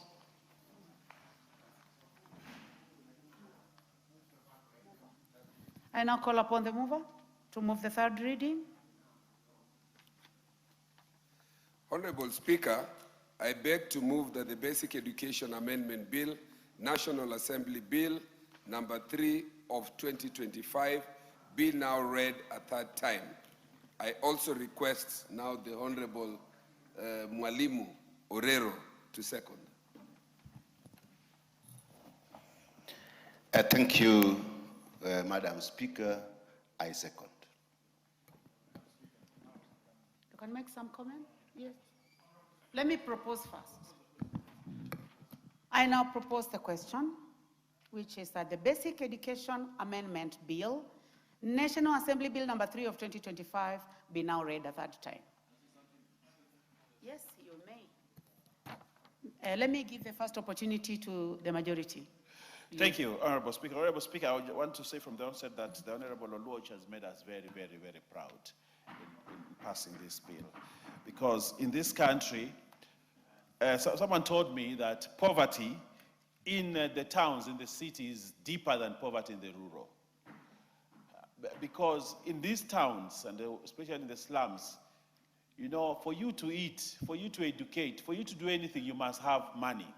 In the rural, you might miss money to buy food, but you might have a small farm where you can pluck some vegetable, grow some little maize, and have some food. Also, you can also sell some of those small things and make money for fees, for many things, and for school. But in the slums of the city, where the Honorable Luoch, Honorable Kajwang, Honorable Rero come from, we need a different approach to empower kids and families for education and to help those families to come out of poverty, deeply entrenched poverty in the slum. We need an approach, and the best approach is to empower them through education. And the education system that we have in this country has not favored the young children in those slums. But this one that we have had the pleasure to debate and to pass at third reading, Honorable Speaker, is a game changer, is a big milestone to the education, not only in the slums, but in the whole country. I look forward to the days when these young people that we are passing this law for today will say, surely Anthony Oluoch did us justice. I'm in university today because the bill that Anthony Oluoch passed. I have this big job today because if it weren't for the bill that you passed in the 13th Parliament, we would not have had this opportunity. So Oluoch and your team, we want to thank you. And we want to thank you for the passion.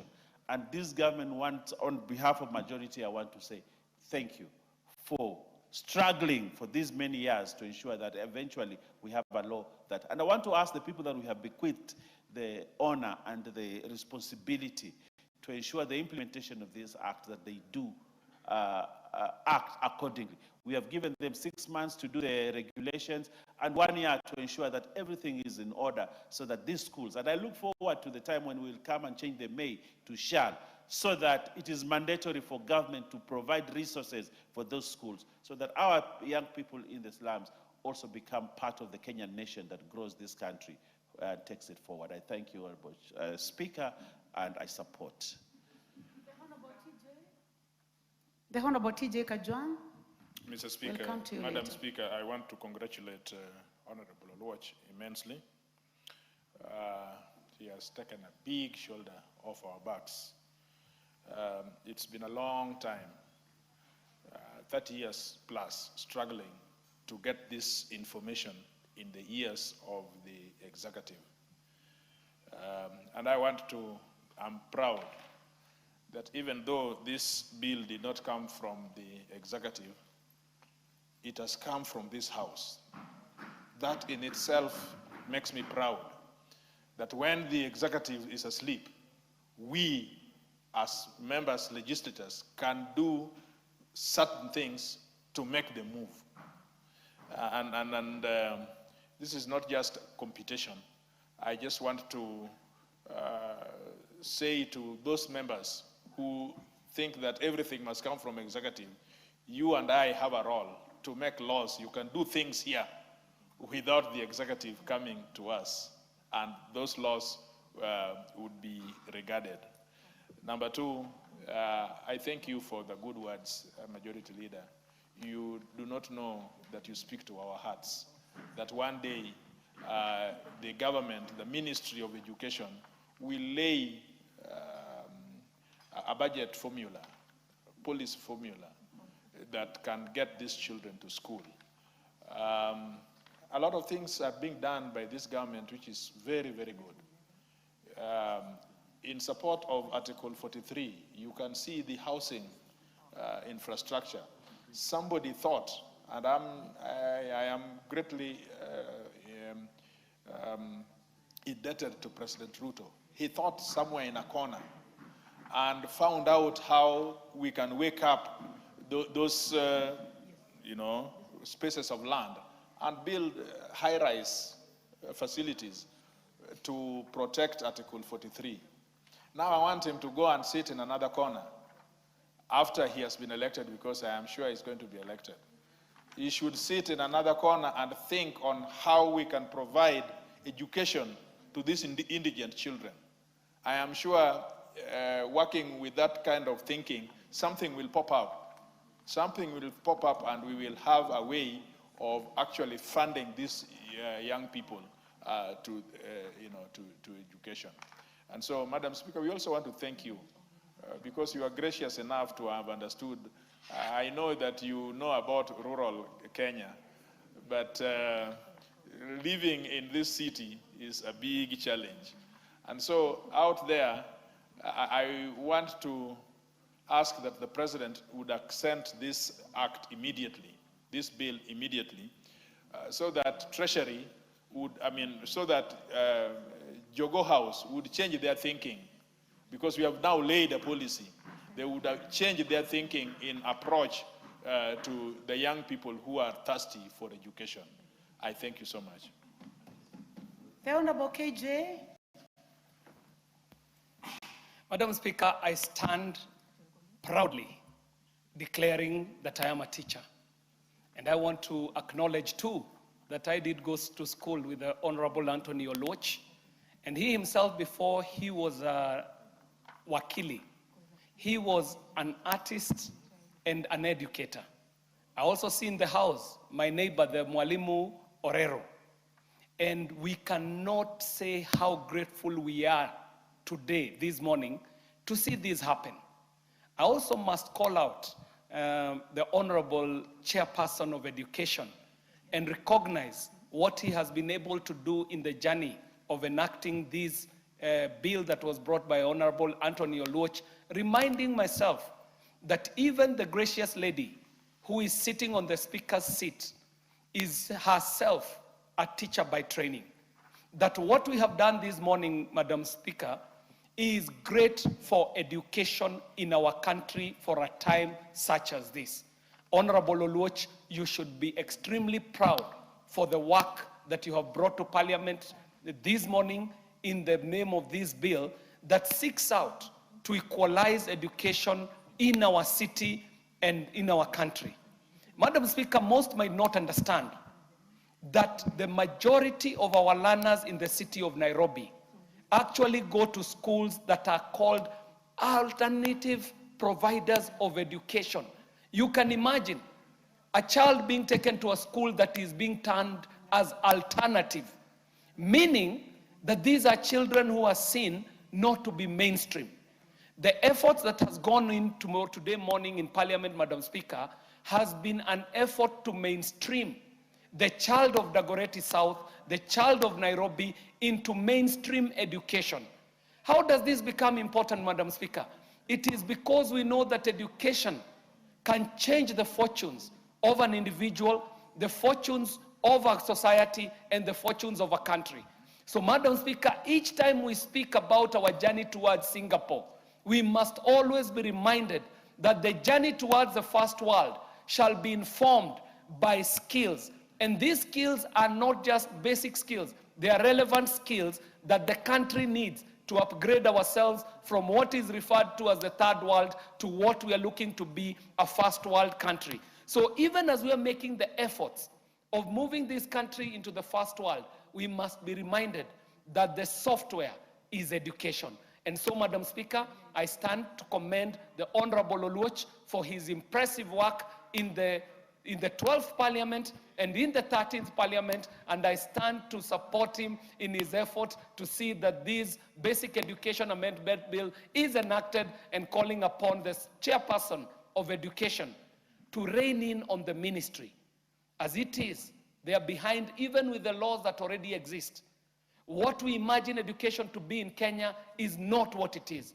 And so this House must step up to the plate and ensure if we are talking about capitation, the ministry should be able to effect that which we pass here.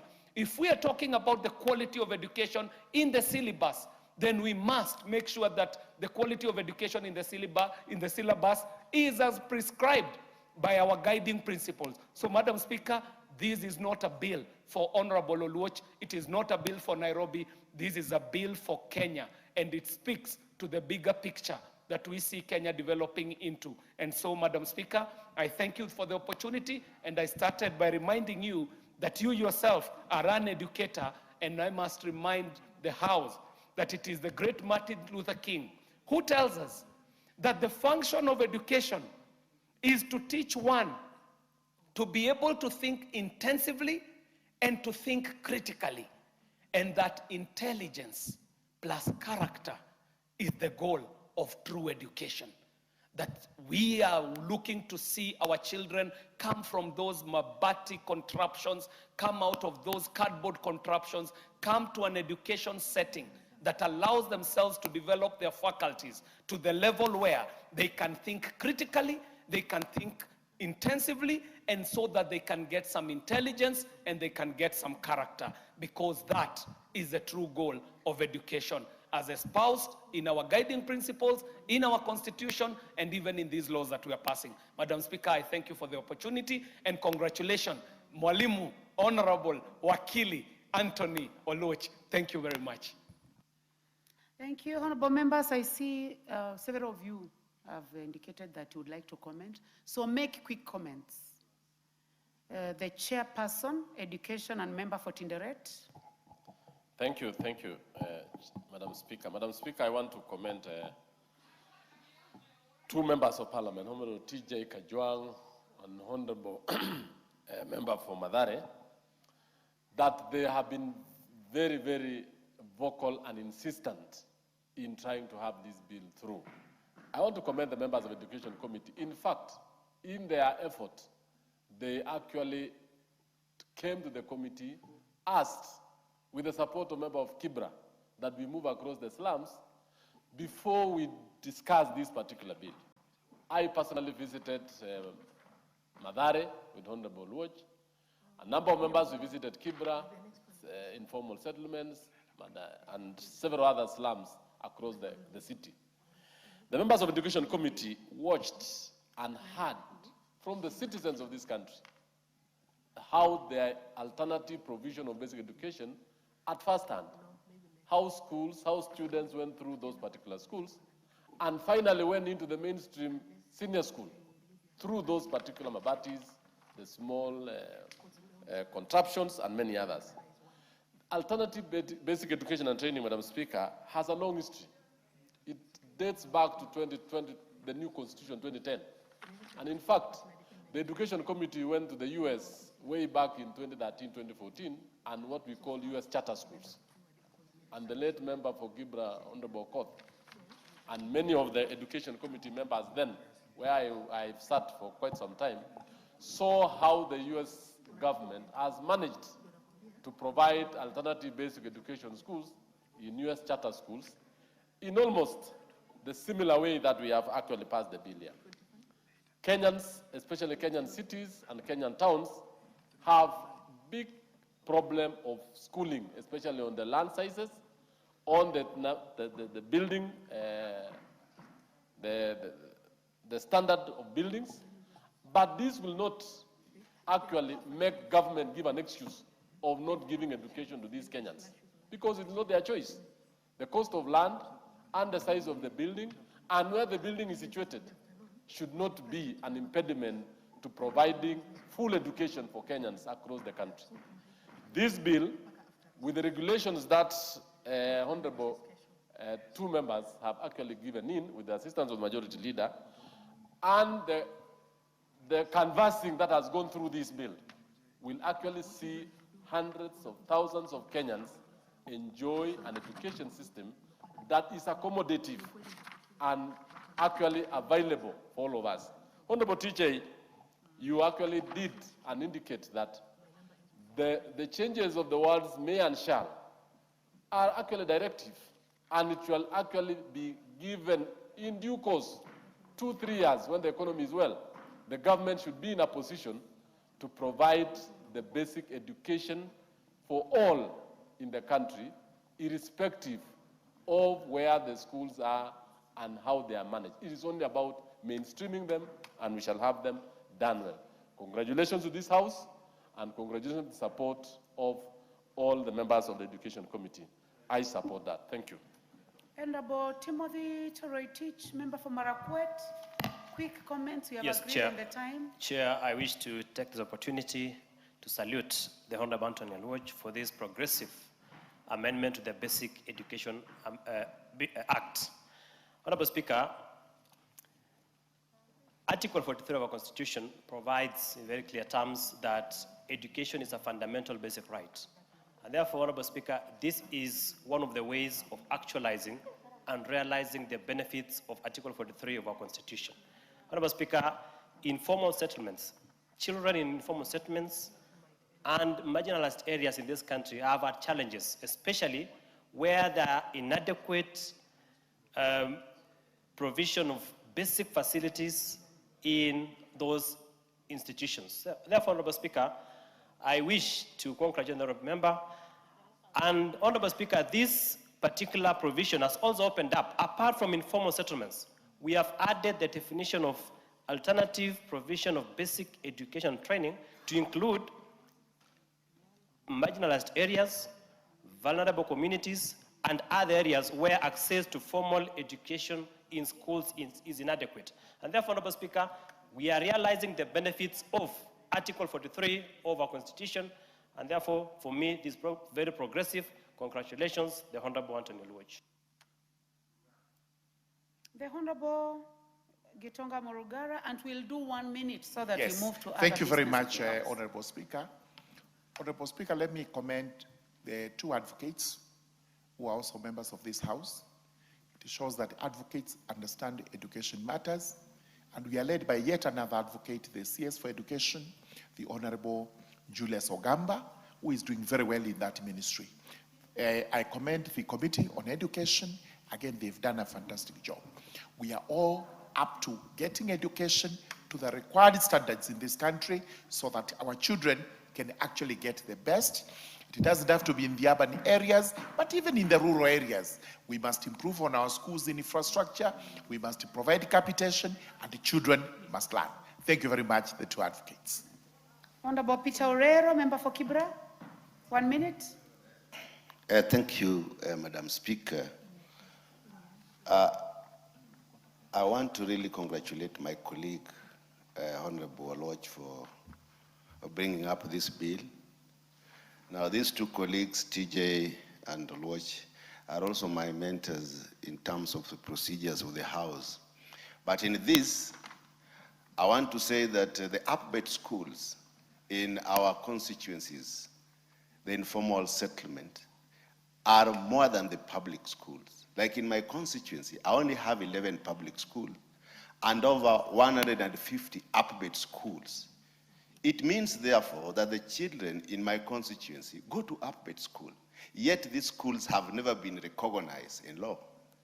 Now, this is a milestone in our history in terms of education advancement and in terms of also provision of quality education in some of those areas that are believed to be informal settlement. But now again that it has been moved to other areas, the nomadic areas, vulnerable regions, it means therefore that the Kenyan children will benefit more. The Honorable Millie Othiambo, member for Suba, and Thank you, and Minority Whip. Thank you, Madam Speaker, for giving me this opportunity. Madam Speaker, I want to thank Honorable Anthony Aluoch for bringing this bill. And Madam Speaker, as a passionate advocate for vulnerable and marginalized groups, I really do think this is a milestone in ensuring access to education for those categories, especially children in informal settlements. But our final aspiration is to scale up our education standards so that eventually the upbeds will be history. Once more, thank you, Honorable Anthony Aluoch, and congratulations.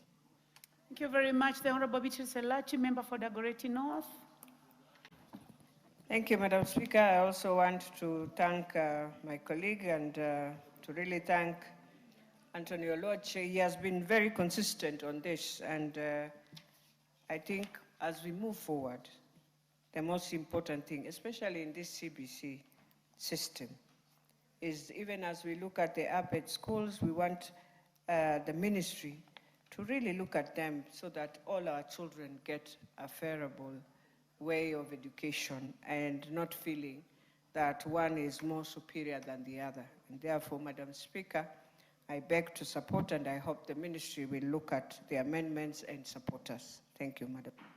Thank you. The Honorable Susan Kiamba, member for Makueni. Thank you, Honorable Speaker. I also take this opportunity to congratulate our colleague, Honorable Oluoch, because of this very important bill. I think this bill offsets a long-standing bias against children in the informal sector. And I think it's a bill that is responding to a need, and actually urgent need. So congratulations, Oluoch, for uplifting this very now, these children who really we should actually have been serving long time ago, and because of absence of this bill, they have actually been suffering. I would actually ask the committee, the implementation committee and the ministry to move with speed, because this bias cannot continue being there. It is actually, I was almost to say sinful, that the people we ought to serve, we have not been serving them adequately. Thank you, Honorable. Honorable Anthony. Thank you, Honorable Speaker and members, my colleagues. Today I feel very proud. What began nearly 9 years ago, because this is something I began in the 12th Parliament, and in the 12th Parliament the bill went and lapsed, and we began and introduced this bill again in this. It has not been easy. It has been a learning curve. We have had to haggle, sometimes argue, sometimes lose temper, as I did in the last sitting. So I want to thank the majority side. I want to thank the leadership. I want to thank the clerk, and I want to thank the Speaker and the Honorable TJ Kajwang, who has helped in the mediation when the bill would have died because of the very, very sensitive question of the money bill issue. It is not easy. The Constitution actually contemplates that money is a scarce resource, but that cannot be an excuse. It is not an excuse for exclusion. And this government has been very, very consistent of this. The President has been at the very center of ensuring that we mainstream people in education. He has done that when he gave 1 billion to Nairobi schools in terms of infrastructure. And even after doing that, imagine that in Mathare, I still have 32,000 school-going students out of 52 that still go to alternative. Honorable KJ has contextualized it when he says, imagine being classified and called alternative. That way you are like Wakando in a marriage where you're called your alternative to this arrangement. In the Constitution 2010 and 10 years, tomorrow we are celebrating, I think the President will be leading us at KICC, 16 years. Imagine being called alternative. And so you will not know how much you have done just to recognize them. And that's when I started by saying that window alone, that waingize tu kichwa, just to be known and recognized that they exist, is a real milestone. Hiyo tu kuingiza, we can fight the other things later. Wameingiza kichwa. And now they are in the table where they can now discuss, and in future we can now say, these children are now not children of a lesser God, they are children of the Republic of Kenya. Thank you. Honorable members, I now put the question, which is that the Basic Education Amendment Bill, National Assembly Bill number 3 of 2025, be now read a third time. Will as many as have that opinion say aye? Aye. Will as many as have a contrary opinion say nay? The ayes have it. A bill for an act of parliament to amend the Basic Education Act 2013 and for connected purposes.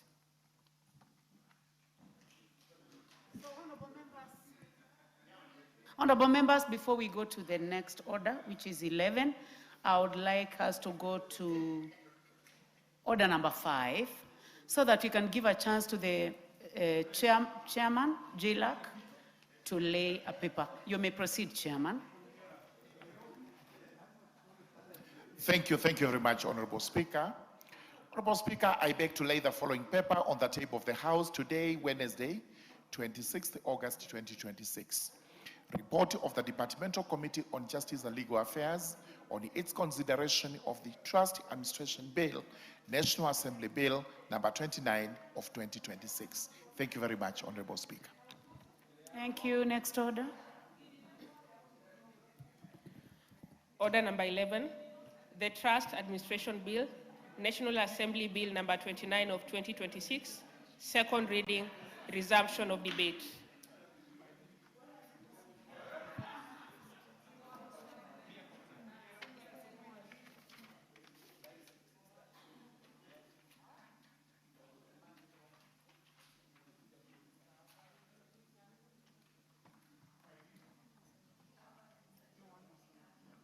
Honorable members, this is resumption of debate on the Trust Administration Bill, National Assembly Bill number 29 of 2026. So those who may have interest, you may go ahead and debate. Chairman? Thank you very much, Honorable Speaker. Honorable Speaker, I rise to support the bill, the Trust Administration Bill, which is National Assembly Bill number 29 of 2026. We have just laid the report, which report I urge all the members to obtain a copy and familiarize themselves with it. In a nutshell, first and foremost, I wish to thank the Justice and Legal Affairs Committee, the members, some of whom may be present to debate the bill. We actually went through the bill with a tooth comb and eventually came up with recommendations, including proposed amendments. Those amendments will be moved in the committee of the whole, the third reading of the bill. And what we are doing with this bill is try to enrich it so that we have a very, very good law that governs the administration of our trusts in the country. I must begin by pointing out that trusts are part of the best business ventures in the country because majority of them, including charitable, have an element of business. This is why we are going to vest trusts administration in the big office of business registration service, where it will be controlled separately and independently from the companies, the partnerships, firms, and other businesses that are registered in this country. But trusts will be a section in that office, the Business Registration Service, and will be administered from there. May I confirm that we met interested parties during public participation, a large number of stakeholders. And those stakeholders made very interesting suggestions on the bill. Which suggestions, most of them have carried the day with us and will be actually in the proposed amendments, depending on how it was. There were others which we felt the bill actually did deal with them sufficiently, and therefore we would shelve those recommendations. But I must point out that amongst the very interested stakeholders we met were the ICS, that is the Institute of Certified Public Secretaries, who made their recommendations. The Law Society of Kenya, that made its recommendations. We also met government agencies, various government agencies, including the Office of the Honorable Attorney General, the two state departments where BRS is situated. We had the Solicitor General coming in with his recommendations. We had the State Department of Justice and Constitutional Affairs coming in with their recommendations. And eventually, we had also Treasury coming in two facets. KRA itself came over because they administered trusts, and sometimes they actually levy taxes on non-charitable trusts. The Central Bank of Kenya, which also regulates some trusts, was with us. And eventually, we had the Kenya Law Reform Commission that came in with detailed proposed amendments, which amendments we have considered in full. Now, what does the Trust Administration Law do?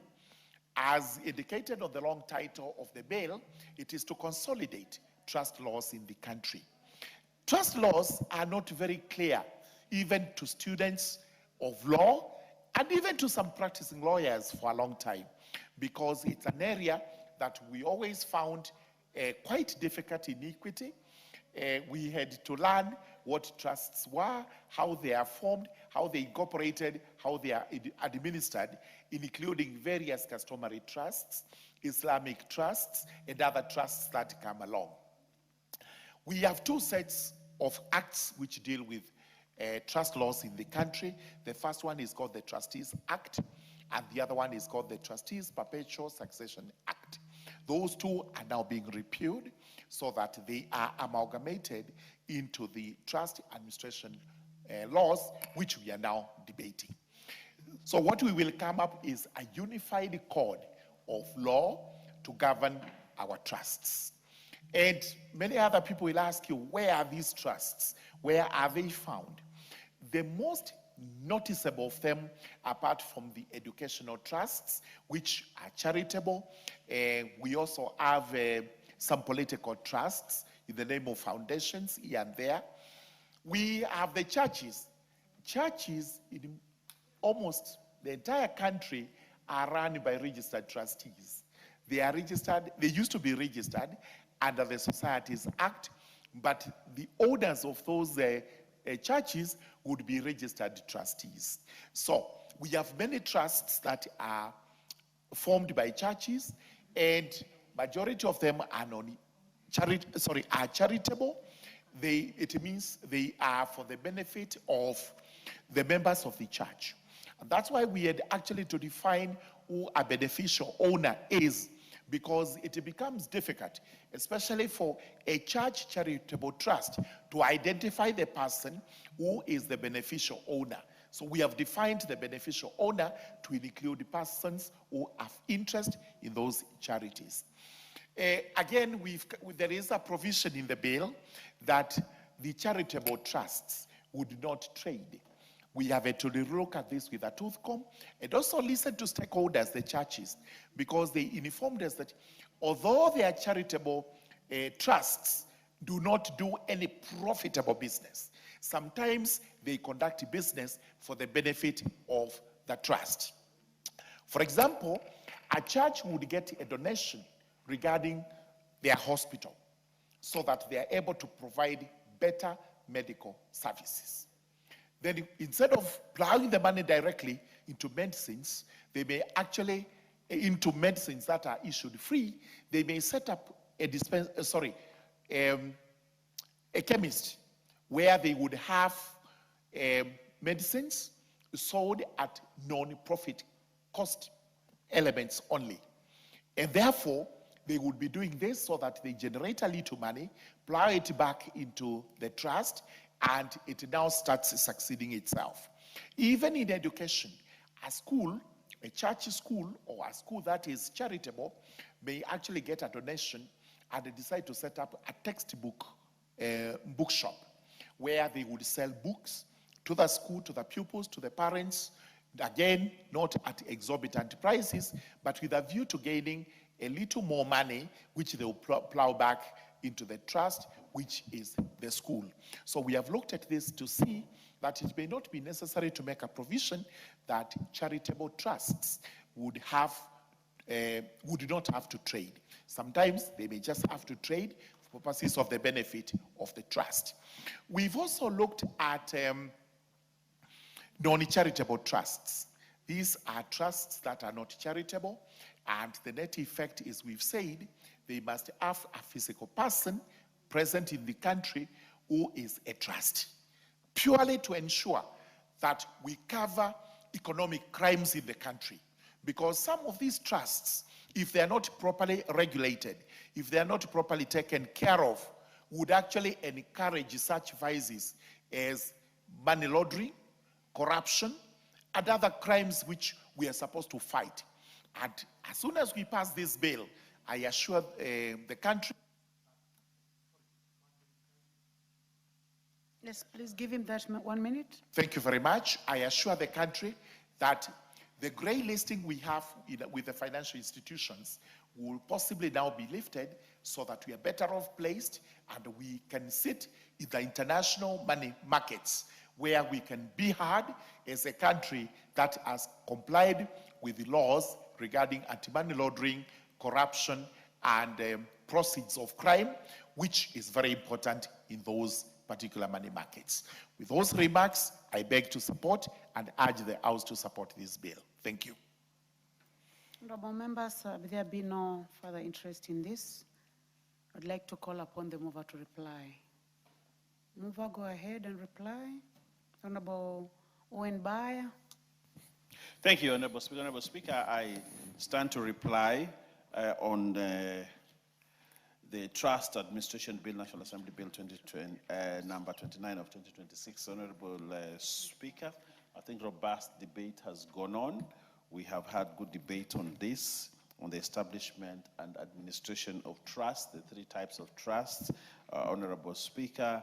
And fundamental, Honorable Speaker, is that as we establish this trust, we hope this trust will not be used as conduits for ill-gotten wealth. And also, Honorable Speaker, that these trusts will be those trusts that can help Kenya move forward in terms of the new financial architecture. With those many remarks, and I also want to thank the committee. I also want to thank Sir George, wherever he is, for his committee for the work that they have put in to ensure that we have the report and we have everything. And we look forward to the committee of the whole to pass this bill. I thank you, Honorable Speaker, and I reply. Honorable members, I now put the question, which is that the Trust Administration Bill, National Assembly Bill number 29 of 2026 be now read a second time. Will as many as have that opinion say aye? Aye. Will as many as have a contrary opinion say nay? The ayes have it. Next order. Order number 12, motion, recruitment and remuneration of community health promoters, resumption of debate. So, honorable members, in this motion, the Honorable George Morogara had a balance of 13 minutes in moving, so you may proceed.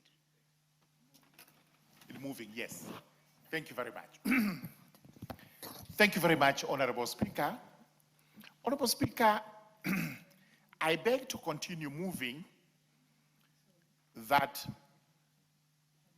the government, the national government, does formulate and implement a policy framework to guide on the recruitment and remuneration of the community health promoters across the country. Honorable Speaker, I move to Article 43(1) of the Constitution, which provides that we are entitled to the highest attainable standards of health in the country. It is mandatory for the government to provide health care to its citizens. And this is why I laud our government today, because we have come up with what is known as the universal health care under Article 43(1) of the Constitution. Universal simply means every Kenyan is entitled to highest standard of health care in the country, and it does not matter what it takes. The government is under an obligation to provide this. And this is the reason why today, as we speak, we have come up with what is known as the Social Health Insurance Fund. First, it's an insurance cover, whereby we try to register every Kenyan to become a member and also a beneficiary. It's good to point out to the country that since this is an insurance, there must be an element of premiums. And this is why every Kenyan is required to pay certain sums of money into the fund, and then after that, benefit. What is the net effect of this? When you get ill, then this fund is supposed to take care of you. And to an extent, it has done it so well that many people who were initially singing that SHIF does not work are now turning around to say it does work. SHIF is actually executed through the Social Health Authority, which is the entity charged with this responsibility. Now, what role do community health promoters play as far as this is concerned?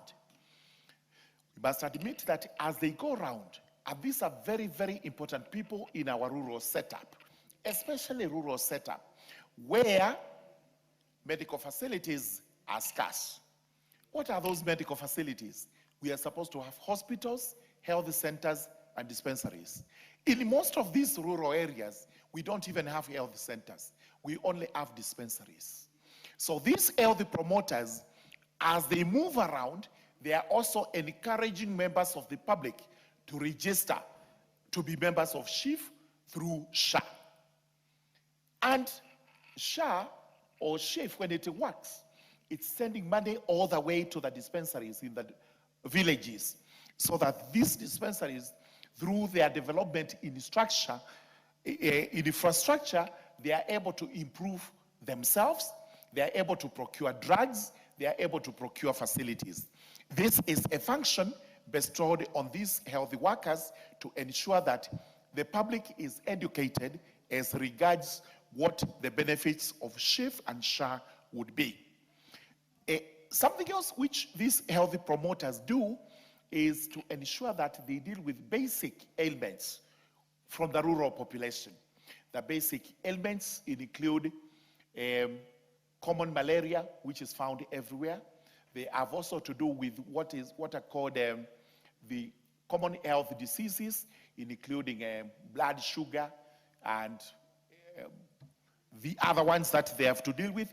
All these ones, they are trained to actually test them, give advice, and then recommend you over to the next available health institution, whether it's a dispensary, whether it's a health center, and whether it is a hospital. It is these health workers that do this.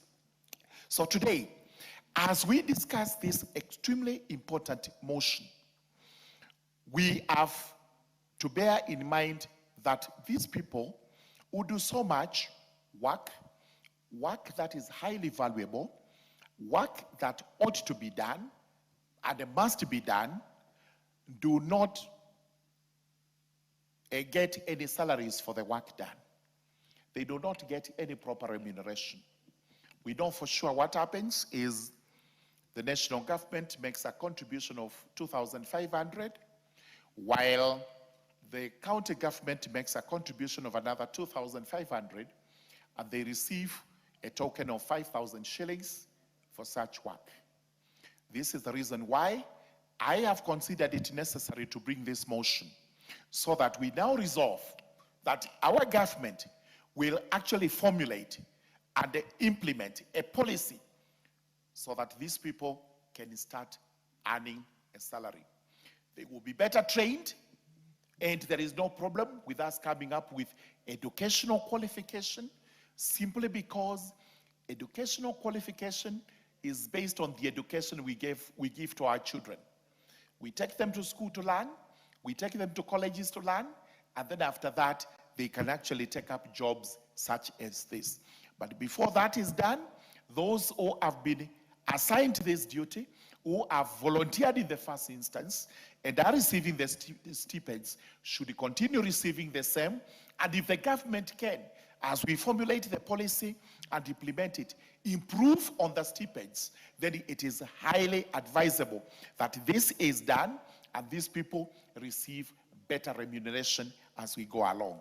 So this is a very important motion, And I urge the members of parliament who are here to actually support it so that we can move to the next step, which includes, if we have to develop a bill which will come to this house to be passed to become an act of parliament, then we do so and take care of these very vital workers in our health sector who must be recognized and must be appreciated. And as I sum up, may I also commend the government because recently, pursuant to motions brought to this house, and one of them was brought to this house by me on the 28th of February 2019 during my first time, to formulate and implement policies regarding village elders in the country. We thank the government that even if the policy has not been formulated and implemented, at least village elders today, whatever name they are given, whether village administrators, whether they will be called area administrators, area managers, whichever name they will be getting, today are receiving a stipend from the government. And we commend the government because of implementation of its bottom-up transformation agenda. We have started with area managers. We are now on CHPs who are also at the bottom of the pyramid of healthcare in the country. And as we do this, we are uplifting those who are down. They are coming up, and we are realizing what we promised Kenyans during the campaigns, that we will actually be moving bottom up. This is exemplification of the movement of bottom up, moving from down upwards, so that everybody can realize the standards that are that are required to be achieved as we continue living. Very important for our health sector. I urge the members to support this motion. With those remarks, I do beg to move, and I will request the Honorable Member of Parliament for Buri, the Honorable Mugambi Redikiri, who had spoken to. He wasn't here when I was starting, and I had spoken to Honorable Mukami, who is going to support the motion, but I request Honorable Redikiri to actually second. Thank you. Thank you, Madam Speaker. I want to thank you, Honorable Murugara, the Honorable Member of Parliament of Tharaka, and with God's blessing, the incoming Governor of Tharaka Nithi County, for coming up with this motion. And from the onset, Madam Speaker, it is a motion that requires us to resolve that we improve the premium that is paid to our community health promoters. From the onset, Madam Speaker, we need to congratulate His Excellency the President for finding it good that we have universal health care, and implementation of the universal health care requires that it starts from the bottom. Madam Speaker, when this program was started, many people were doubting the viability, the importance of the health promoters.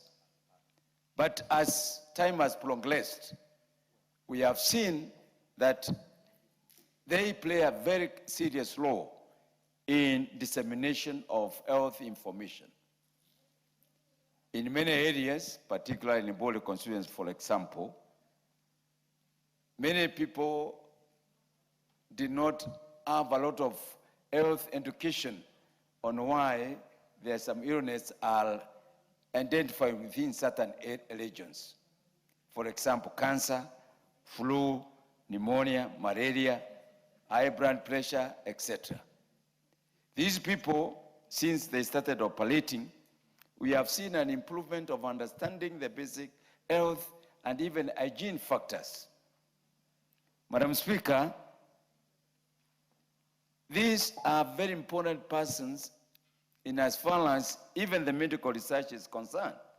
because we have seen even in universities, students, people keen to know what kind of health issues are within a certain area, they turn to CHPs. And these people have a lot of information, and they share this information with the researchers, with the students, with the institutions that are keen on trying to look for health solutions.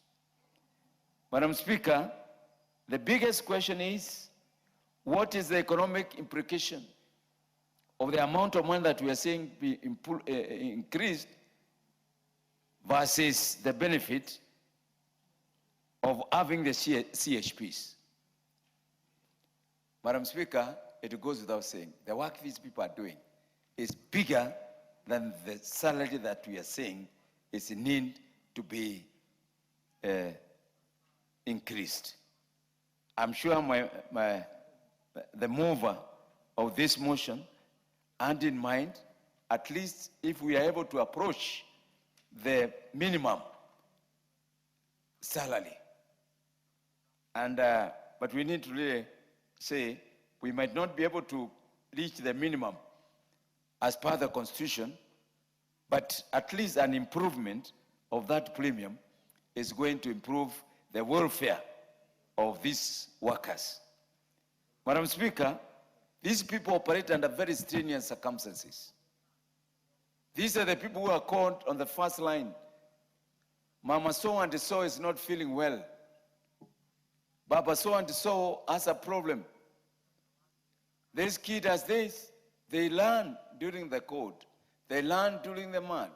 They learn during the dry season. When it is hot, they are there. And a lot of money that they use, a lot of money they use is theirs. The 2,500 from the county, the 2,500, 5,000 is not even enough to take them for a whole month. So if the benefit outweigh the amount of that amount of money, I think it is very important this House resolves that we improve the premium that are paid. Madam Speaker, really, let's appreciate these people. We have appreciated the law the area managers have done. Let's appreciate these people. They are very important people in as far as our medical sector is involved. I thank you, Madam Speaker. I thank you, the mover. Let's all resolve. Madam Speaker, with those few remarks, I second. Thank you. The Honorable Member for Malava. Oh, sorry, let me propose. Hold on a second, Member for Malava. Yes.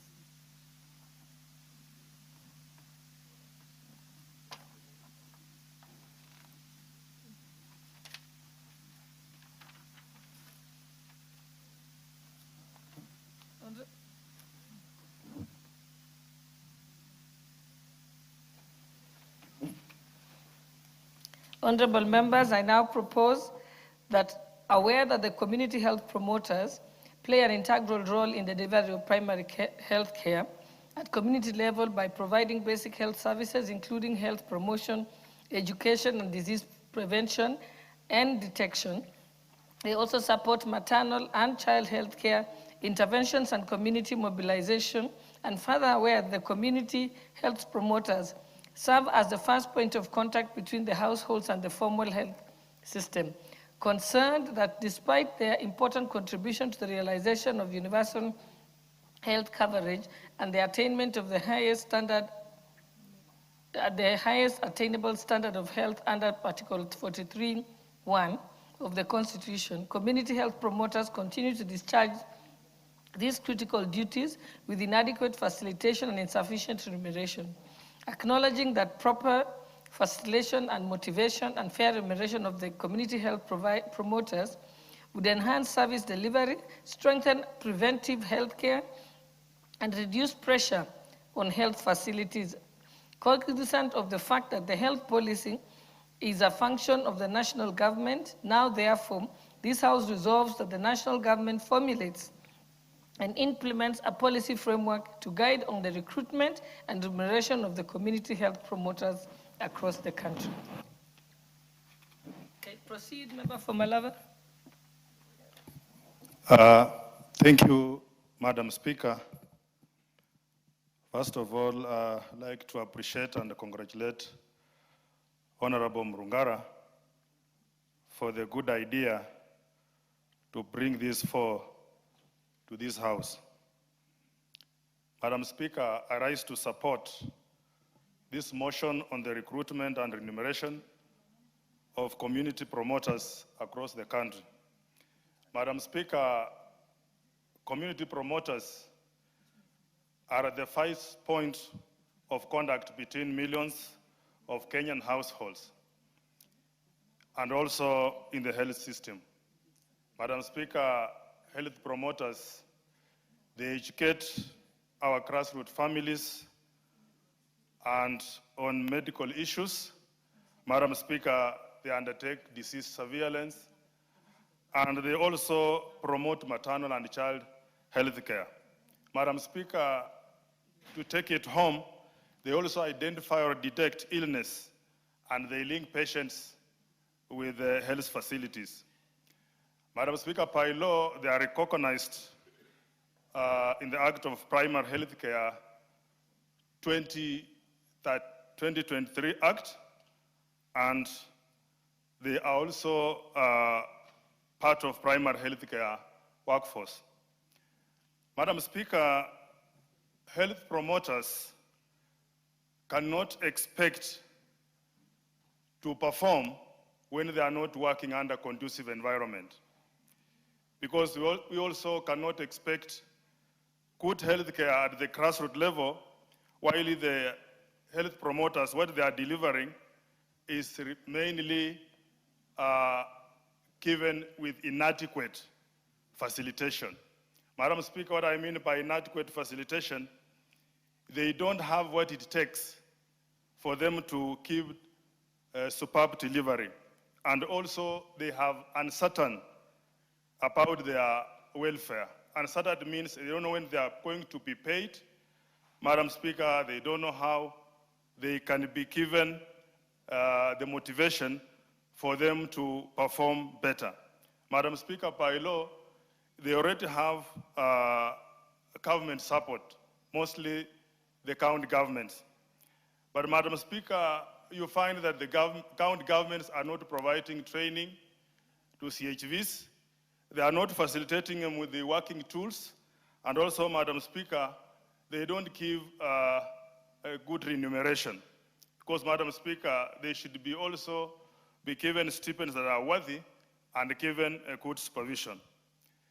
Therefore, Madam Speaker, my standing on this support, I like to say that Mr. Mrungara coming up with this, we as a House, we need to give a uniform and a national framework that should be supported by this House by giving timely, Madam Speaker, and a predictable and accountable remuneration.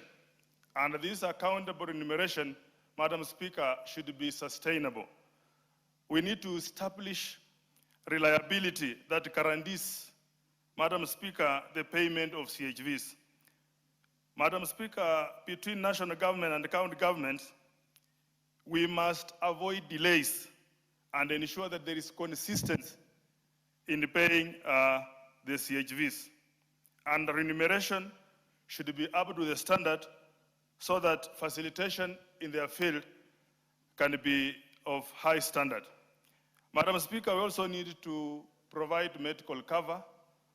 Although the President last month, as from July 1st, he considered them, but Madam Speaker, they have a lot of risks when they are facing their challenges when serving their communities. So we should consider them by appropriating with medical cover. Madam Speaker, they should be provided with working tools. They should also be given smartphones, Madam Speaker, and also more so because they are risk service, they should be provided with protective equipment. Madam Speaker, mobility is very hard for them, for those who are serving in rural areas. We need also to facilitate them when necessary in transportation. It can be even offered bicycles, motorcycles, so that they can reach the victims at early opportunity as possible. And also, they also want to advance their career. They should be put on training so that they can expand in their responsibility execution. Madam Speaker, the government has already recognized the importance of CHVs. Madam Speaker, 107,000 CHVs are being supported nationally. But first, Madam Speaker, because the recognition is there by both two cadres of government, national government and county governments, they should be supported 50-50 with certainty, because most of them go beyond stipulated time for them to be paid. We must move beyond temporary support, Madam Speaker, and we establish a sustainable system that gives them, the workers, the dignity and also motivation on job security. Madam Speaker, I urge this House, we support this motion, and I call upon the national government, in consultation with county government, Madam Speaker, to formulate a comprehensive policy and recruitment on remuneration, facilitation, and welfare of healthy community promoters. As I sit down, Madam Speaker, I'd like to say that investing in the community health promoters is like investing in preventive health care, and also we shall be reducing pressure on the hospitals as we bring universal health care closer to the Kenyan household. Because they are our first doctors on the grassroots, Madam Speaker, they should be given the attention they deserve. They should also be remunerated, facilitated, and also given medical covers. I support this motion, Madam Speaker. Thank you.